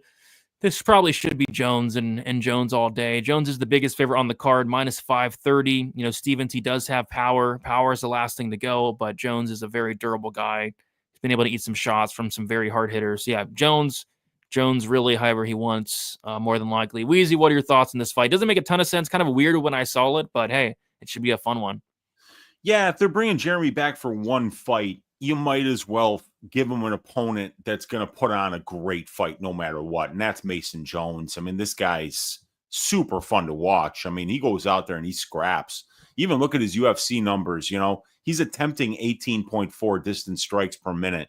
He's landing 7.2. He attempts 6.9 takedowns per 15 minutes. Outcontrols his opponents 30% to 15%. He does a lot. You know, he's out there working, throwing, fighting, staying in your face. So he's a really fun fighter to watch. And I think it's the right stylistic opponent to give Jeremy Stevens a chance, because if this dude lands his hands, he's got ridiculous power. 11 knockdowns since the year 2013, landing a knockdown on 1.4% of the significant strikes that he lands. He's got a 19-3 record to the KO as a professional. So Jeremy Stevens has serious power in his hands, and he went and he fought bare knuckles so that he could just not worry about the grappling, not worry about people taking him down, and that he could be out there and look to land that big shot that wins the fight. And he's been able to do it in bare knuckle a couple of times, but it's clear that pushing 39 years of age with 51 mixed martial arts fights under his belt, a guy who's lost 21 professional fights, that, yeah, at this point in his career, there's probably a pretty big hole in the grappling game because he hasn't been working it. Excuse me. And the fact that, the MMA doesn't allow you to just sit down on every single punch and try to take your opponent's head off, because you got to worry about takedowns. And somebody like Mason Jones, who's attempting 7 takedowns per 15 minutes and getting them at a 46% clip, and also is a judo black belt, so he can get body lock takedowns, trip takedowns, sweeps, reaps, all that stuff along the fence where he's messing with your balance and messing with your feet. I think that Jones should be able to stay safe and be okay on the feet, but I think that there's a really big opportunity for him to get takedowns here and win the fight that way. And I think that's probably what he's going to do. It's good that he's back in the UFC, because he didn't deserve to be cut in the first place. And he put together 4 consecutive wins in Cage Warriors since the Ludovic Klein loss. Yeah, it would definitely be wise to take the path of least resistance to get the fight down to the ground. He took Onama down 8 times. Was taken down a lot, but yeah, I think he does grapple here. If he does that, it probably pays off this price tag. But on the feet, Jeremy Stevens does have that puncher's chance even at 39. Jones opened up minus 350, currently minus 530, biggest favorite on the card. Oof. Jeremy Stevens opened up plus 285, currently plus 415. The over under set at, is it 1.5 or 1.5? The over 1.5 is minus 220. The under 1.5 is plus 180. That's a big number, though. It is a big number. Very tempting to sprinkle on Stevens just for the punt. I would be interested what his KO prop is, but they'll probably do the thing where the KO prop is plus 450, the money line is plus 415 type thing, because that's his path. Yeah. Mason Jones is going to send Jeremy Stevens back to bare knuckle FC through the shadow realm. What do you mean Jones gets hit? Oh, he gets hit. He's very, very hittable. Very tough, but very hittable. Weez, did you just say mixed partial farts, or am I? You might be tripping. I didn't hear that. I think you're tripping, bro. Yeah. Best Sunday show and the UFC YouTube space, hands down. High kick that like button. Appreciate you, Bunkus. Yeah, if you guys have not liked the like button, please consider liking it. Pipe it up on site. Got some more fart talk. And by the way, she was hospitalized. She was hospitalized for farting in too many jars, apparently. What? Yeah, that's what. Hospitalized for that? That's what it says. TV star hospitalized for farting in too many jars.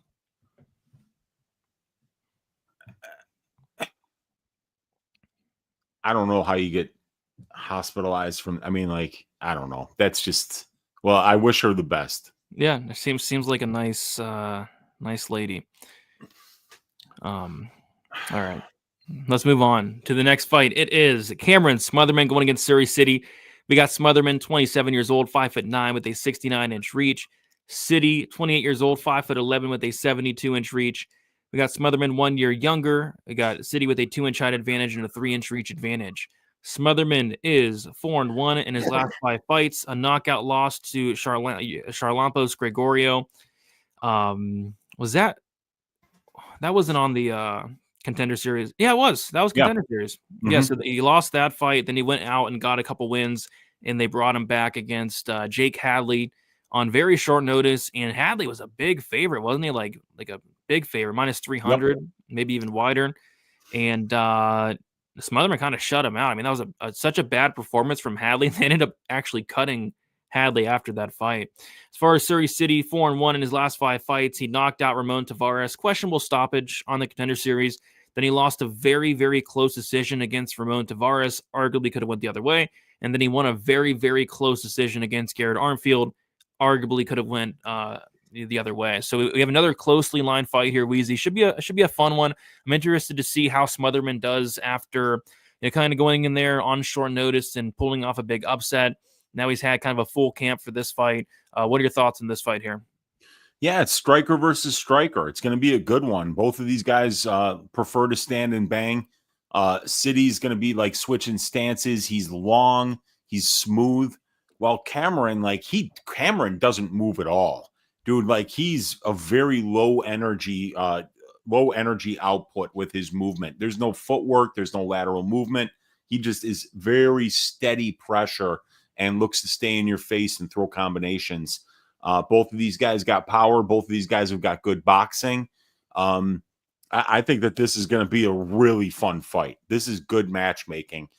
Perfect type of opponent for Sidey. Perfect type of opponent for Smotherman. I think they're going to stand in front of each other and find out which one of them is the better boxer. And I think they both are pretty good. I'm not exactly sure what to think here. I watched a lot of Smotherman's tape today, and I mean, he's pretty fucking good. He's not spectacular by any stretch of the imagination, but if you just strike with this guy, he eventually seems to get you on that back foot and land some big shots. And Sidey is about a year older. Both of these guys have got a similar amount of experience, but it's Cameron who's got a little bit more. And I think that Sidey, at being 7-0 to the KO, we've seen him out there against Armfield and Tavares. I think that those matchups are probably some of the tougher fights that both of these guys have had. But Smotherman's had some good fights on the regional scene as well, man. He fought Mando Gutierrez. That was a great come from behind win after getting out wrestled in rounds 1 and 2. And then he wound up stuffing the takedowns and finishing him with the knee in the 3rd round. Ryan Mandawa, Mando Gutierrez, Gregorio. He had a fight with a Greek guy named John. It was John Yanis, and Yanis is just John in Greek. So I just found that to be a really funny name. Like why would be like naming your kid Miguel Michaels, anyway, that was a great fight too. So yeah, I enjoy watching Smotherman, and I think that this is going to be a real barn burner. I have no idea who's going to win it though. Yeah, the thing I don't like about Smotherman, I think he's a really good fighter. I like the striking, very long, rangy guy, quick hands, good power. What I don't like about Smotherman, though, I think he's very chinny. Like, there's been fights where he's getting dropped. I saw him get dropped by a jab. Of course, Charlampos, he has some power, but that's not a great look. There was a fight, the CJ Jimenez knocked him out. Been hurting some other fight. And then also the takedown defense is horrible. Like, the takedown defense is god-awful. And I think that's why Jake Hadley was such a big favorite, was because people were thinking, and rightfully so, people were thinking, hey, Jake Hadley, you're a very good grappler, Jake Hadley. Yeah. You're a very good grappler. Very good grappler. Let's take this guy down who can't stuff a takedown to save his life, and let's get him down to the ground. But he decided to strike with Smotherman for 15 minutes, made no in-fight adjustment. It was one of the worst performances up until Pereira last night. Like, it was just very questionable. But yeah, Smotherman got to show up his striking there. But yeah, Hadley didn't really try to wrestle. He attempted 2 takedowns. Just weird. Sidey's a guy that's not primarily his game, but Sidey will mix in some takedowns. So I think that could be a path. Yeah, it's a close fight, dude. Close fight. Yeah. I think these two are pretty well matched. Sidey opened up -105. He's currently -132. Smotherman opened up -125, currently +112. The over-under set at 2.5. Over 2.5, -174. Under 2.5 is +144. Kind of a tricky total because I do think Smotherman is very, very chinny. And I think Sidey's very, very tough. So I don't know. Could kind of go either way. But yeah, good fight regardless. If you think Prochas threw that fight, the sport isn't for you. Prochas didn't throw it. It wasn't the best game plan. I mean, he didn't throw it, but Michel Pereira threw it, I think. At least what it looked like. If the fight ends by KO is +200 or better, it's a good spot here. Yeah, I could see it. Both guys have power. Yeah. I don't mind that. Can't wait to get to Des Moines with the Iowa State Fair sideshow. Oh, Kim Winslow will be there. Oh, that's AKA awesome. the Mermaid Mama. Heck yeah. Dude, the Iowa State Fair always gets the job done in terms of entertainment for the people that attend. That is top quality entertainment, and that's a top quality fair, Brady. Yeah, it's a good fair. I might have to check it out one day myself. I hit up Kim Winslow. Oh yeah, man. Big fan of Kim Winslow. All right, let's move on to the next fight. It is Montel Jackson going against Daniel Marcos. We got Jackson, 33 years old, 5'10", with a 75-inch reach. Marcos, 32 years old, 5'7", with a 69-inch reach. Marcos 1 year younger. Jackson with a 3-inch height advantage and a 6-inch reach advantage. Montel Jackson 5-0 in his last 5 fights, a knockout win against, remember poor Jesse Strader? Poor Jesse Strader. Yeah. I remember when they made that fight, Brady, and we were doing stat diggers, and we were like, what is happening here? Why is Jesse Strader fighting Montel Jackson? Like, this guy's a boxing coach to like panty waist boy band singers. And they sign him to the UFC, even though he had only like 2 or 3 professional fights, and they feed him to Montel Jackson. It was a bizarre fight. Like, the matchmaking there made no sense. And then it also made sense when they fed poor JP Bays to Montel Jackson. Him too. Dude, I had Montel Jackson by knockout in that fight. And he knocked down JP Bays like 50 times. Yeah. And I haven't watched that fight in a long time. I'm just gonna guess who the referee was. How much do you want to bet it was Jason Herzog? I could check right now, man, if you want. Wait, what's your guess? I'm gonna say Herzog. It would have to have been a death dealer like Herzog or Beltran. I'll say Herzog. If it's not Herzog, I'll be surprised. Okay, so Montel Jackson versus JP Bays. Referee Herb Dean. Wow. Yeah. That's surprising. Oh, by the way, how was that only 30-27? Like, Yeah. JP almost died in there several times. That should have been like a 30-25. Yeah, that is weird. That should have been a 30-25. He knocked him down 4 times. Oh God. And controlled him for 10 minutes too. It was brutal. Then he knocked out poor Ronnie Yaya. I mean, who sanctioned that fight? Knocked out Damon Blackshear. Really good win. And now he's taking on an undefeated fighter, 17-0 Daniel Marcos. Probably should be 18-0. He was on his way to beating Arichi Long, right? But yeah, Marcos has had some close fights recently. That Adrian Yanez fight, that was a very, very close fight. Could have went either way. That Davey Grant fight was a very, very close fight. Could have went either way. And I'm looking at this matchup, and it's like Montel has probably some of the best power in the division. This guy has 1 million knockdowns. He has the wrestling upside. Montel has 2 losses, and both those losses come due to people taking him down. He lost to Ricky Simone back in the day, where Ricky Simone took him down 7 times. Then he also lost to Brett Johns back in the day, where Brett Johns took him down 8 times. Other than that, he can either mix and takedowns himself, or he can knock guys out. So I like Jackson here. It's just a shame. It's a shame because this line opened up very close. This line opened up about a pick'em. It opened up -120 for Montel Jackson, and it's just been Montel Jackson's steam ever since. And I even saw it at like -150, and I didn't get around to taping it until today.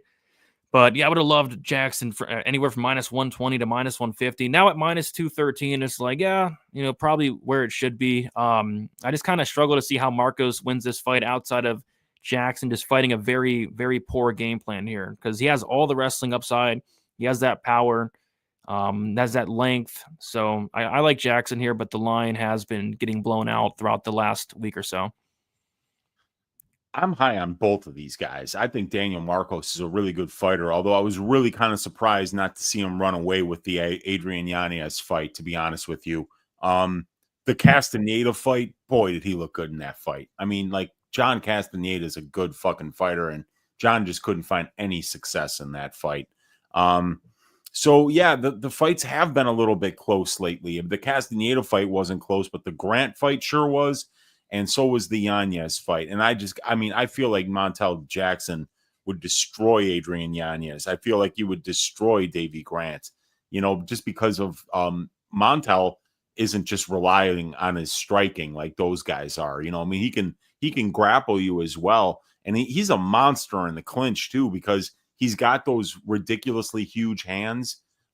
He's really easy he can control your wrists so easily along the fence and win minutes with the dirty boxing as well. Yeah, I think Montel Jackson, this is probably going to be his fight, but Daniel Marcos is a really good striker. And I like I think Daniel's power gets underrated a little bit. His step in knees are nasty. His kicks are really nasty. And if Montel Jackson doesn't watch that lead leg, Marcos might be chopping it up really good. So, yeah, I think that there are ways for Marcos to make this fight close because Montel Jackson's like a weird. This guy never fights. He's his fights last like one round and then he takes a fucking year off. He takes a year off almost between every fight. So I just don't know how serious this guy is. He's been in the UFC since 2018. So 18, 19, 20, 21, 22, 23, 24, and now 25, 8 years. And this guy, he's fought 10 times, in 8 years. So I'm greedy. I want to see Montel Jackson fight more. But he just seems to be, give me a fight every 8 or 9 months. And then he doesn't care if they feed him to Ronnie Yaya or Jesse Strader. Like, why are you taking those fights? I wonder if he's having a trouble opponents accepting fights against him. That could be that might be it, because I don't know a lot of guys that want to get in the cage with this dude. Like Cruz was talking about like the Blackshear fight, which only lasted 18 seconds. So they start the fight and Dominic Cruz goes, watch Montel Jackson straight punches right down the pipe. It's what he does best. And bam, right when he finishes that sentence, Montel just sleeps Blackshear with one punch. He's got ridiculous power. He's got the grappling advantage here. He's got the height. He's got the reach. He's got the strength to schedule advantage. He's got the experience advantage. I think that this is going to be Montel's fight. Yeah. Yep. Like I said, it's a wide line, especially like it's kind of weird. You would think the line would be a lot closer with Marcos, being an undefeated fighter. 17, like that's a great 17-0, great record. But I think a lot of people just know how good Jackson is. Yeah, I agree. I think Jackson is the real deal. Would like to see him be more active. Would like to see him fight better guy. Like some of these wins Jackson has, it's like Jesse Strader, JP Bays, even like Felipe Calorish, Andrei Sukumtov. Like who's his best wins? Probably either Arche or Blackshear. Other than that, it's very questionable. It is, man. It is. And like I say, man, only 10 fights at the UFC level in all those years. And it's not, like when you knock somebody out in 18 seconds, you should be fighting again in 2 or 3 months. Go over to the matchmakers and be like, get me back in there. Why is he not doing that? Maybe he injured his hand on the chin of Blackshear. That would be the only explanation, because he couldn't have gotten hurt in that fight. I mean, Blackshear never touched him. I know. It's crazy. It's weird. But yeah, the over-under set at 2.5. The over 2.5 is -175. The under 2.5 is +145. Another tricky total, because Jackson can kill anybody on any given night, but Marcos has never been finished, never been beat. So we kind of don't know where the durability of Marcos is. Whereas that's always hard to know, dude. I hate that. Whereas we knew that Jesse Strader can't take a punch. Ronnie Yaya at 45 years old couldn't take a. We knew that, but as far as Daniel Marcos, we don't know. We don't know what his durability is really like. As far as I'm concerned, it's good. Daniel's saying I haven't seen any holes in Marcos' game so far, and he's going strong. Montel don't do video games, so way of the intercept. I haven't seen many holes in his game either, other than kind of fighting close to Yanez and Grant. The volume of the Grant fight wasn't really where it needed to be. I think Grant outlanded him 70 to like 48. Jackson throws canned hams. Yeah, what do you say, Wheezy? Nighty night. Keep your butthole tight. Yeah, and he does have canned hams for fists. The guy's got ridiculously huge hands. Marcos wins this.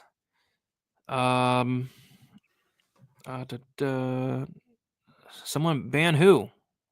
Someone ban it. I don't see any shenanigans. Do you see any shenanigans in the chat? I don't know. Well, Dixon in charge of that, man. I'm not banning nobody, but I don't know where Dixon's at. Hopefully Dixon's okay. I think he's all right. I haven't seen Dixon. I haven't seen our guy Lucasoli. Like, where's everybody at? I don't know. Castaneda hurt Marcos really bad in their fight in the third. Yeah, late third round, he did hurt Marcos bad. He was kind of doing the stanky leg. Mm-hmm. All right. They're at a party. I could see Lucasoli being at a party. I could see that. Not high on Montel Jackson. The guy that keeps reminding me about the project. Oh, all right. Let's keep moving on to the next fight. It is Santiago Ponzinibbio going against Daniel Rodriguez. We got Ponzinibbio, 38 years old, 6 foot with a 73-inch reach. Daniel Rodriguez, 38 years old, 6'1" with a 74-inch reach. Same age, 1 inch height advantage and 1 inch reach advantage for D-Rod. Ponzinibbio, 2-3 in his last 5 fights. Decision loss against that bum Michel Pereira. A knockout win against Alex Morono. Knockout loss to Kevin Holland. Decision loss to Muslim Salikov. And then a knockout win against Carlston Harris. As far as Daniel Rodriguez, he has 2-3 in his last 5 fights. Decision win against the Leech. Submission loss to Neil Magny. Knockout loss to Ian Gary. Decision loss against Kelvin Gastelum. And then a decision loss against Alex Moreno. Weezy, this, at least for me, this is officially the 1-800-GAMBLER fight of the week. You have 2 guys who are extremely washed going at it. I think all the prison fights are starting to catch up to D-Rod. I mean, this guy had like over 100 prison fights, and he had a great record, I heard. I think he went like 100-0 in prison fights. This guy never lost in prison ever. But, taking those fights, and those will add up. He probably took some damage, probably got into some wars, behind bars. And I think they're starting to add up because D-Rod just looks like an absolute shell of himself. Looked awful in the Morono fight, looked awful in the Gastelum fight, looked awful in the Gary fight, looked awful in the Magny fight, looked awful in the Leech fight, but still won. I mean, he's looked awful these last 5 fights. And then you have Ponzinibbio on the flip side. This guy's doing the stanky leg anytime somebody hits him. I mean, what's up with Ponzinibbio? The guy used to be so durable. Now he's getting hurt with anything that lands. Like Carlston Harris had him on skates in the first round several times, dropped him. Alex Morono, who has no power, dropped Ponzinibbio twice. Kevin Holland knocked him out. Salikov was touching him up. I think the durability of Ponzi's like completely gone. I don't know, dude. I mean, I couldn't imagine putting any money on either one of these guys. You have Ponzi who's wobbling from a gust of wind, and you have a guy in D-Rod who just looks like he doesn't care about fighting anymore. Pass. One big giant pass. What are your thoughts on this fight? It's the same thing for me, man. It's a big pass. I mean, like I feel like this is like Santos versus Tate. It's like, which one has more in the tank? Which one cares more at this point? Well, how are we supposed to know that? I don't listen to interviews. I mean, I think that's the worst waste of time to cap fights is listening to interviews because these pricks are they're never honest. If you were working on wrestling in your camp, you'd be stupid to get out there and be like, I'm working on my wrestling, these guys lie all the time. They hide injuries. You can get some good information from interviews, but like if I have to listen to interviews to figure out who I like in a fight, then I don't want to gamble on it. So like it's 2 good strikers, right? D-Rod stays busier. He's more accurate. He's probably the better boxer, but Ponzinibbio is probably the better kickboxer, probably has better kicks, good low leg kicks. I've always liked Ponzinibbio's calf kicks have always been a good part of his game. In terms of strength of schedule, my metrics show that Ponzinibbio's got a little bit of an edge there. But yeah, dude, I haven't liked what I've seen out of either of these guys. The one thing that I can say is the way Ponzinibbio came back in the Harris fight to get that win. I thought that showed that he still wants to win out there. He's still got heart and he's still got some fire. I don't know if Rodriguez has that anymore, man. I mean, like these guys are at the point in their career 19 fights for Ponzinibbio in the UFC, 12 for D-Rod. They're getting paid just to show up. You know, their show checks are pretty fat. So I think I would lean to the Ponzinibbio side here because he showed some heart in that last fight and was able to come back from adversity and get a late finish. And we saw the same thing in the Morono fight too. After Morono was dog walking him, he came back in the third round and finished him. So it goes to show you that Santiago, and when you got two 38-year-olds squaring off, pick the one that's got more fire. You know, pick the one that seems to care more, and it looks to be Pons. I will agree with that. It does look like Ponzinibbio seems to care more. And that might be enough in this fight. And that goes a long way. But I do think D-Rod is more durable, more volume. But yeah, I don't know what – it just doesn't look like he gives a shit. Yep. Yeah. I mean, like, it's after a while, man, this sport, it takes it out of you as an athlete. And I think a lot of these guys get to a point where they just don't have the passion anymore. But when the paycheck, cashes, that's enough passion to get you back in there for one more ass whooping. Yeah. Like we saw from Smitty last night. Oh. You know? Yeah. This is the who's less wash fight. If you can figure it out, you win. And I don't know. I don't know who's less wash because, God, D-Rod's looked rough. I know he won his last fight, but he's looked rough. And Ponzinibbio's winning some fights too, but he's looking, even like in these wins, he's getting hurt badly in a lot of them. This is an extremely close fight. I would tend to agree. D-Rod looks like he's fighting underwater. Yeah, he does. D-Rod kept his butthole tight. 100 to 0. Yep. 100 to 0. Impressive. Tate. Yeah, that's another. That could be another one. But this is the 100 gambler fight of the week. D-Rod's been milked one too many times. I could see it. We got the milkman in the building. What is up? I can't wait to see who's going to get milked this week. The milk of the week's undefeated still, Weezy. Yeah, we're on it. Yeah, for sure. Ponzi's washed. Yeah. Reed, 100 gambler. Could see a double. Maybe both these guys are so washed. We could see a double KO. Ponzi D-Rod has split decision. I agree. I think this fight, it's one of those fights where they're both going to get hurt a ton, but it goes 15. The over 2.5 is -175. I wouldn't bet it, but I think this probably goes over just because D-Rod doesn't have a ton of power. So I'm not as worried about the durability of Ponzi. And D-Rod, although I think he looks not too good, I think he is still durable. His only knockout loss was that head kick against Gary. Yeah. A fight goes the distance. This is the Flick versus Schnell. We think someone's destined to die, so they won't. Yeah. Good point.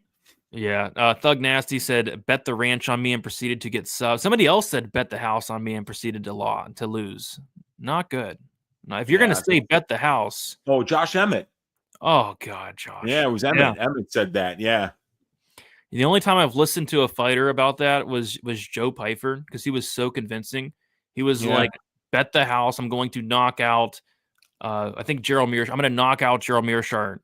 And he was so confident. And that's the only time I listened to a fighter. But other than that, it seems like they're wrong more often than not. Bryce Mitchell cost many people. He said, bet the farm on him. And then Josh Emmett said, bet the house. So not good. Not good. Fight ends by split. Interest me a tad. I could see it. D-Rod looked good against Gaston, though, for a little bit. Like, he had some moments, but still losing to Gaston, it's not great. D-Rod, yes, he did. Ponzi all day. We got Christopher Fur Brady. Let's get a shout out from Hawaii. Big fan of the show. Shout out to Christopher from Hawaii. Good to see you in here, man. Saying slowly starting to like Uncle Weezy. Took me some time, but I love the dude. Yeah, Uncle Weezy's a great guy. Absolutely. Appreciate you, Chris. I listened to Cerrone when he said that about Nate Diaz, and I lost big. Bet the house, my ass. Yeah, I mean, if you're going to say bet the house, you better go out there and win. You better go out there and win. So yeah. All right, let's move on. 1-800-GAMBLER. Yeah. I mean, don't bet on. How can you bet on either one of these two? But we'll move on to the next fight, which is probably one of my favorite, if not my favorite fight on the card. It is Bo Nickal going against Reinier de Ridder. We got Bo Nickal, 29 years old, 6'1" with a 76-inch reach. De Ridder, 34 years old, 6'4" with a 79-inch reach. Nickal, 5 years younger, 3-inch height disadvantage and a 3-inch reach disadvantage. De Ridder is 3-2 in his last 5 fights. He made his debut against Gerald Meerschaert, won that fight by 3rd-round submission, and then he submitted Kevin Holland in the 1st round. As far as Bo Nickal, 5-0 in his last 5 fights. He had a couple Contender Series finishes, made his debut against Jamie Pickett, won that fight by 1st-round sub, knocked out Valentin Woodburn in the 1st round, submitted Cody Brundage in the 2nd round, and then took Paul Craig to decision his last fight out. It seems like Bo Nickal, that win against Paul Craig, just lost all the hype. He had a ton of hype. People were excited about him, and all the hype just completely died down. In a win against a dangerous fighter and Paul Craig. Now he's going up against another dangerous fighter, kind of the same style as like a Craig. Like Craig's looking to get the fight down to the ground in all of his fights. He's a very dangerous grappler. Same thing with De Ridder. De Ridder's looking to get the fight down to the ground, pretty non-existent striking. And if De Ridder can't get on top of you, he's massive and he's a very, very good grappler. So I think De Ridder is going to try to get Nickal down here. This is going to be the shortest favorite Nickal's been in the UFC by like a mile. You know, typically we're laying minus 2,000 on Nickal, minus 1,000, best case scenario. Now he's minus 280 against Reinier De Ridder. This should be a phenomenal fight, Weezy. Co-main event. What are your thoughts on this one here? Yeah, I can't wait to watch this one because I want to see these guys grapple. That's what I want to see. And if it winds up being like Craig, Nickal, then it's going to be a really disappointing fight because neither of these guys are even average UFC strikers. They're below average.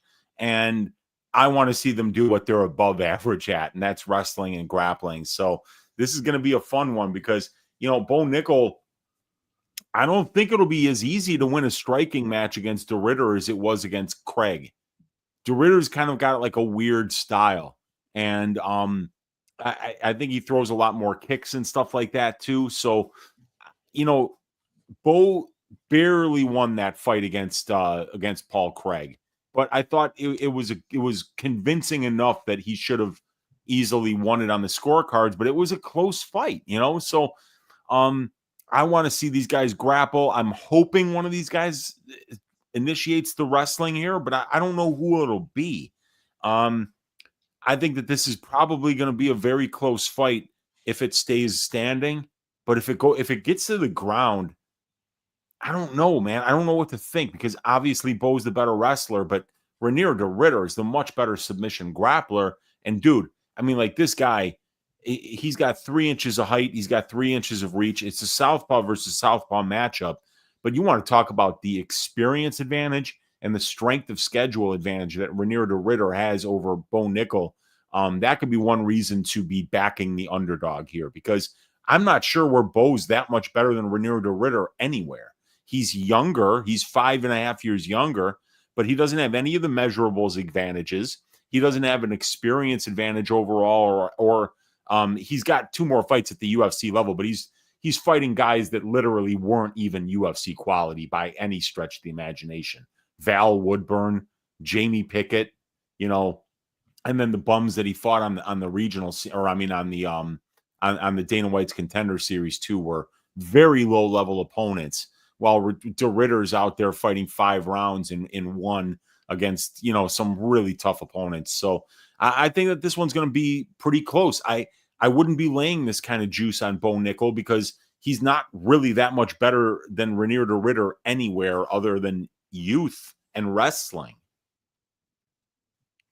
Yeah. He's a big favorite, which is to be expected. I mean, it's Bo Nickal. It's Bo Nickal, yeah. We expected him to be a big favorite. I even expect him to probably be a bigger favorite, but people are kind of seeing that De Ridder is a really good fighter, and it's definitely his toughest test to date. Paul Craig, I thought that was a good test. Like Paul Craig's one of those guys that he's not great, but he can always kind of like find a way to win. This is going to be like another solid step up to kind of see where Bo Nickal's at, because he is still fairly new in terms of MMA. Of course, he has been wrestling his whole life, but in terms of MMA, fairly new to the game. So I'm still making improvements. Training at ATT, that South Florida Sun, so he might come in with a nice tan. But yeah, Nickal opened up minus 250, currently minus 280. De Ridder opened up plus 210, currently plus 240. The over-under stood at 1.5 rounds. The over 1.5 is minus 183. The under 1.5 rounds is plus 153. Typically, you have to lay like minus 300 on a Bo Nickal under, but his last 2 fights have went over. So now the over is a minus number. Very interesting there. Yeah, should be interesting. I don't know how this fight's going to play out. And I said the same thing about the Craig fight. Like I'm not sure how the fight was going to play out. Is the fight going to hit the ground? Does Bo Nickal want to go down on the ground with Paul Craig? Does Bo Nickal want to go down on the ground with De Ridder? Will this fight stay standing for 15 minutes? I can see this fight playing out a bunch of different ways. Yeah, I'm looking right now to see, did Craig shoot any takedowns? Craig shot 0 takedowns. So it just wound up being a tepid striking match. And even though Craig was the busier striker, it was Bo who outlanded him 54-47. So, yeah, I mean, that's impressive, though. I don't care what people thought of that fight. For Bo to go out there and win a distance striking battle at the UFC level with shooting 0 takedowns shows that he's growing as a mixed martial artist. He's sharpening up all the skills that are going to be needed, because you can't just count on wrestling against every single opponent. So it was good to see him actually, know that, hey, I don't want to take this guy down. He's one of the, this guy submitted Magomed Ankalaev, you could submitted Nikita Krylov, you don't want to make mistakes against this guy on the ground. And Bo fought very smart, but he's at a big experience disadvantage, and he's at a big strength of schedule disadvantage against Reinier de Ridder here. And Reinier obviously can grapple with just about anybody at this level. So I think the value side might be de Ridder here.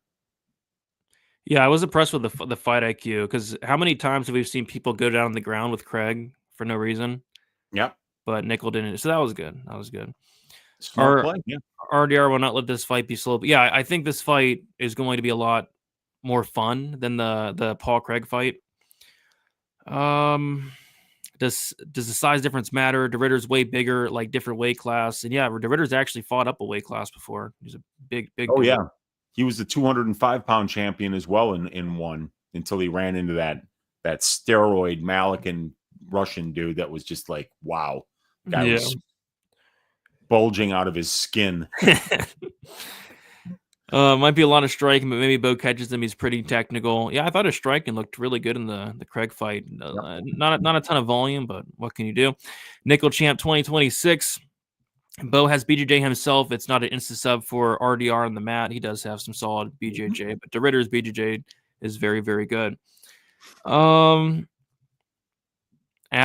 Maya type fight, in my opinion. Oh, I hope this fight's fun, but I could see a scenario where it's terrible, but I think it'll be fun. I think it's a good matchup for Bo.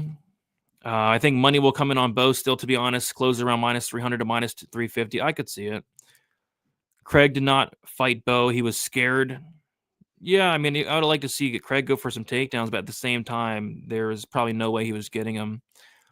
RDR, yeah, he beat Kevin Holland convincingly. De Ridder shops at the grocery store I work at. He is absolutely massive. There you go. That's pretty cool. Muhammad smashed Bo minus 200 for an ARB a while ago. Beat some line movement there. Yeah. All right, so that was the co-main event. And we're going to move on to the main event. Before we do, so if you guys have not already, pipe up the like button, milk the subscribe button. We have the main event. It is Cory Sandhagen going against Deiveson Figueiredo. We got Sandhagen, 33 years old, 5'11", 70-inch reach. Figueiredo, 37 years old, 5'5", 68-inch reach. Sandhagen, 4 years younger, 6-inch height advantage, 2-inch reach advantage. Sandhagen, 3-2 in his last 5 fights. Decision loss against Petr Yan. Knockout win against Song Yadong. Decision win against Marlon Vera. Decision win against Rob Font. Decision loss to Umar Nurmagomedov. As far as Deiveson Figueiredo, 3-2 in his last 5 fights. Knockout loss to Moreno. Decision win against Rob Font. Submission win against Garbrandt. Decision win against Vera. And then a decision loss to Petr Yan. Cory Sandhagen, I believe the second biggest favorite on the card, who is right behind Mason Jones there. And yeah, I mean, I think it's probably Sandhagen here. Figueiredo fighting at probably the wrong weight class, doesn't want to cut down to flyweight anymore. I don't blame him. Probably has to cut a ton of weight to do so. He's getting up there in age, 37 years old, doesn't really have a ton of volume. The power hasn't really translated up the weight class, which is to be expected. Sandhagen does have pretty elite durability, pretty good takedown defense, get up game. Umar Nurmagomedov took him down a couple times, but couldn't hold him down.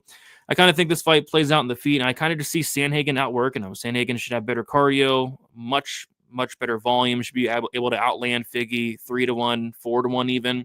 But Figgy still has some power, potential grappling upside, but I like Sandhagen here. It's just tough to lay minus 450 really on anybody. But yeah, Sandhagen for me. Wheezy, what are your thoughts on this main event? Yeah, I feel the same way. I mean, like Sandhagen's 6 inches taller. He's got a 2-inch reach advantage. He's 4.5 years younger. He just does so much more. You know, he attempts 14.9 distance strikes per minute. Deiveson Figueiredo only attempts 6.5. So he literally throws more than twice as much volume while at range. He's going to be able to maintain that range with his kicks and his length. He's more likely to wrestle here. I just think that this is going to be a very difficult fight for Figueiredo to win. But Figueiredo is a moment winner. And the problem is that, you know, Sandhagen has only been finished once in 22 professional fights. And I mean, like, this guy's durability is unquestioned, and he has no quit in him at all. So Sandhagen is going to be just a tough opponent for anybody to get out of there. But if you're going to beat Cory, you better be good at winning minutes, because you're not going to finish him. So if you're not good at winning minutes, and Deiveson Figueiredo is actually pretty terrible at winning minutes. He's never really been a high volume wrestler. He's a moment winner. He's a guy who has 12 knockdowns in 18 fights. He's a flyweight / bantamweight who's landing a knockdown on almost 2% of the significant strikes that he lands. So he's got really crazy power. But Cory Sandhagen has only been knocked down once in 14 UFC fights, and he's actually got a little bit of a strength of schedule advantage against Figueiredo. So, yeah, I think it's a good main event. But Cory, this is just a really tough matchup for Figgy. I think he needs to land something massive and then get the finish, because I don't see how he wins 3 rounds against Cory Sandhagen. He's not out wrestling Sandhagen. He's not getting him to the ground, I don't think. And Cory's distance striking defense has always been very good. So I just think that there's a lot more ways for Sandhagen to win this fight. And I could even see him getting a late finish here. But I think, you know, minus 450, you know, there's nothing I can do with that. So, I mean, I'm probably just going to be watching this fight. Yep. Agreed. Sandhagen opened up minus 235. That would have been a lot more playable. Now minus 450. Deiveson opened up plus 200, currently plus 350. Over under set at 4.5. Over 4.5, minus 250. Did you sneeze? No, it's just a cough. Oh, and then under 2.5 is plus 200 there. Yeah, should be a fun fight. Cory is gonna get knocked out. I don't know, man. I don't know. I mean, when's the last time Figgy knocked somebody out? It's been a while. God, yeah. I know he subbed Garbrandt. It's been a long time. It's been a very long time. Yeah. Benavidez. That was Benavidez, their first fight. Okay. Back in 2020. A long time ago. Yeah. Yeah. I don't know. We got Dogfather tuning in right on time. You guys just start. We just started a couple minutes ago, dude. I'm about to wrap as well, so look out for that. Sand Guy is a great parlay piece. Yeah, potentially. I don't know. I mean, at minus 450? Yeah. He should win, though. I mean, he should win. He should, unless he... well, let me ask you this. Does Cory Sandhagen like either steaks or yachts? Oh, boy. No, man. No, I don't think he does. I think Cory Sandhagen like is one of those dudes who really loves fighting. So I don't think he'd throw a fight here. I don't think he's going to be on a yacht with Michelle Pereira anytime soon. I don't think that this is a steakhouse bet waiting to happen here. Okay, as long as I don't see any like steaks or yachts or oh god. I went to his Insta. He's on a boat. Oh no. Maybe he's renting it though. Oh, yeah. Once you buy a boat, man, you need money constantly. He's probably just look like he's just renting it, like out with some buddies. It looks like he's doing some diving. Good. But if you go to Michelle Pereira's Instagram, it's like he's taking pictures on the yacht with the yacht. Just a ton of pictures of his yacht. And yeah, those yachts are expensive. Rolex. Yes. Yeah, last knockout win was Benavidez. Sandhagen via 5-round cuddling. It says Cory is going to get a KO. Does Cory shoot and accidentally get Gilly? Yeah, Figgy does have a good Gilly, that's for sure. Yeah, he does. Robertson milks Rodriguez. We'll talk about the milking very shortly here. Mays to get milked and Stevens to get piped. All right. We did it. We did it, Weezy. Went through all 12 fights. Very interesting card. It is now time to find the Stat Diggers Parlay of the Week. We need to bounce back. We've had a good run with the Parlay of the Week. Last week it came to an end with the had the over in the Brown fight, and it went under. But we're going to get back on track here. We're going to find 2 legs for this Stat Diggers Parlay. Let's see. Money line standpoint, Petrovic minus 230, absolutely not. Petersen minus 240 could be an option. Robertson minus 325. Honestly, don't mind it. Bekoev minus 480. Not touching the Santos Tate fight. Bolanos minus 155. Lee plus 135. Probably stay away from that fight. Jones minus 530. Too wide. Probably stay away from the City fight. Jackson minus 211. I don't mind. Nickal minus 280. Sandhagen minus 450. So there are some options from a money line standpoint. What are you thinking for your leg of the Stat Diggers Parlay? I don't know. Maybe I'm a little bit crazy, but I got a feeling that the Nickal de Ritter fight goes the distance. I kind of like the over 1.5 rounds at minus 183. What do you think about that? I guess it all depends. It all depends how both guys approach the fight. Like I could see it ending early, but like if it's like the Craig fight, it will soar over, right? Yeah, and I mean, I think that Nickal might want to strike here, and if he strikes, I don't think anybody's getting knocked out. De Ritter's not knocking anybody out at this level, and neither is Bo Nickal, I don't think. I mean, and so I kind of like that over. I think that's and it's only minus 183. And, I mean, it's like, who's Bo Nickal finishing? I mean, dude, he couldn't even finish Cody Brundage in 7.5 minutes. Oh, so I think that over is what I'm going to go with this week. Yeah, and somebody said in the chat it should be free. It could look free. It could look free. So that makes it easy on me. So that was between 2 options for me: Montel Jackson and Thomas the Train Petersen. Don't laugh. Don't laugh. I'm not laughing. I'm laughing at the fact that Petersen's probably going to destroy Don'Tale Mayes, man. I mean, like, I've been waiting for Thomas to show out at the UFC level, and I mean, this is his chance. I don't mind it. Okay. So we've done this before, right? Like with Petersen, you're betting against a terrible fighter in Don'Tale Mayes, right? But with Jackson, you're betting against a very good fighter in Daniel Marcos, right? Yeah. So I think I'm going to take the option of Petersen here at minus 240, and that parlay comes out to plus 119. Plus 119. I don't mind it, man. I think Petersen wins. I mean, because this is his chance to wrestle. I mean, Don'Tale can't stop a takedown to save his life, so this will be his chance. And like, he should be able to keep it fairly close on the feet. It's not like Don'Tale's some killer. He's not.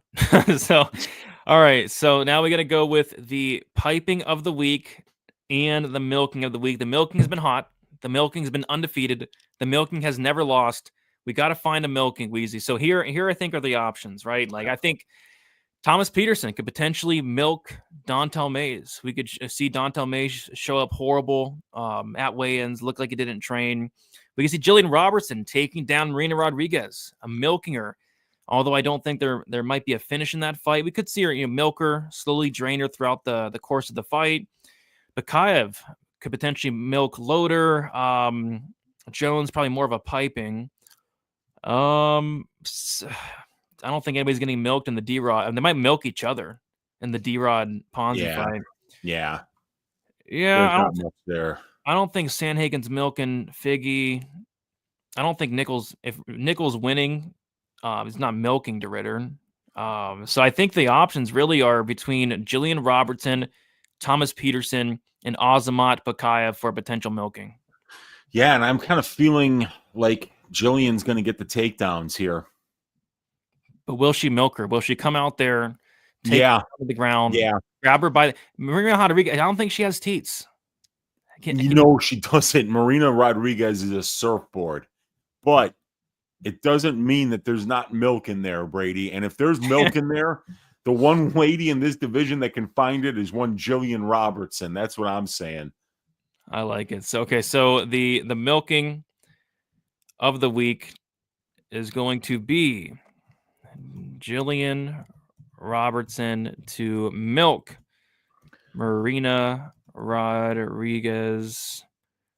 I think it's a slow milking, slowly but surely. Slowly but surely, just ground and pound, advancing position, looking for submissions, more ground and pound. She might get a finish too. Yes.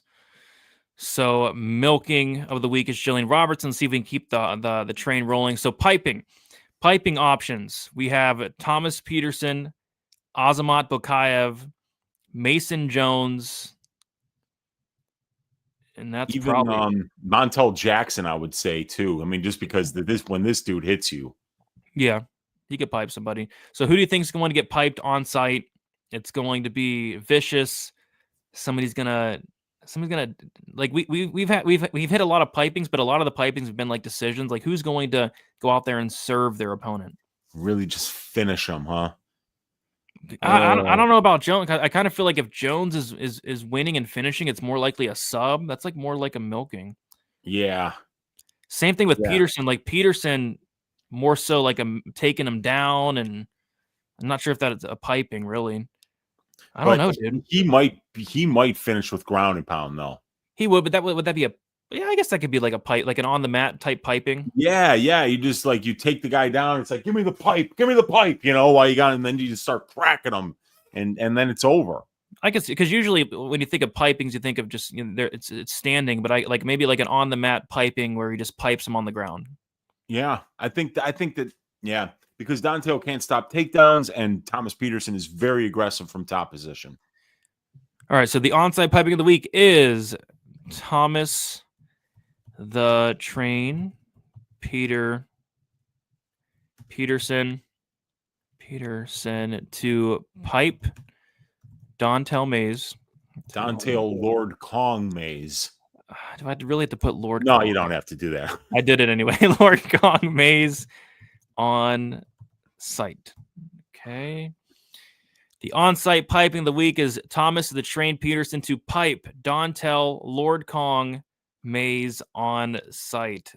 There you have it. There you have it. And ground and pound. Yeah. I agree. Absolutely. All right. A very aggressive piping guy. Very aggressive. Piping is Montel Jackson or Bolanos. We could see pipings in both those. Yeah. Piping is KO, milking a sub. I would tend to agree. Yeah. What's up, Triple T? Is milking another word for dominant decision? It could be a dominant decision. Mm-hmm. I would more so like to see like a sub, but it could be like a dominant decision. Gillian via passion. And what is it? Like it seems like all the milkings are just all female fights. We haven't had the only male fight we've had a milking for was Carlos Leal, Alex Morono. Other than that, oh no, who did Leon Edwards just get milked by, or was that a Brady? The Brady Edwards was that a milking or was that a piping? I think it was that was a milking. So Sean Brady did milk him. So that's vicious milking. That's the definition of a milking. Yeah. So that was good stuff. Yeah. Sean Brady, Leal. We've had some good Jacqueline last week. We've had some good milkings, dude. For sure. All right. So that's about it. Gonna kick it to Weezy. Let the people know where they can find you, and if you have any final thoughts on this card. Not really any final thoughts yet because I got a lot more research to do. But yeah, you can find me on my YouTube channel, Uncle Wheezy. You can find me on oddsshopper.com where I have my probability stats and content package. You can find me on Twitter at MMA Wheezy. I'm doing content every week. I do with my probability stats and content package. It's a massive amount of statistics, fight write-ups, 4 hours of subscriber-only shows every week. So you can find me on Odds Shopper if you want to support my work there. And let's find a way to stack cash tickets like flapjacks for this card, Brady, because I'm on a 2-week losing streak. I got to bounce back after that horrible shaving I took last weekend. So we got to get back in the winning column here. Yeah, hopefully there's no yachts or hoes and steaks. We got something you got to be aware of. Like, yep. Does Montel Jackson have a lot of hoes? Does he like yachts? Like, I don't know, but hopefully there's no more shenanigans. No more shenanigans. But yeah. Let's see here. Love the show. Thanks, bros. Later. Yeah, appreciate you guys and appreciate one more time the sponsor of the show. And that is our guy, Avery. Avery, thank you for sponsoring the show, guys. Go give him a follow, MMA_Very on X. I believe he's been busy like this week and next week, but with some business stuff. But he'll be back posting his stuff shortly there. All right, guys. Best of luck for UFC Des Moines.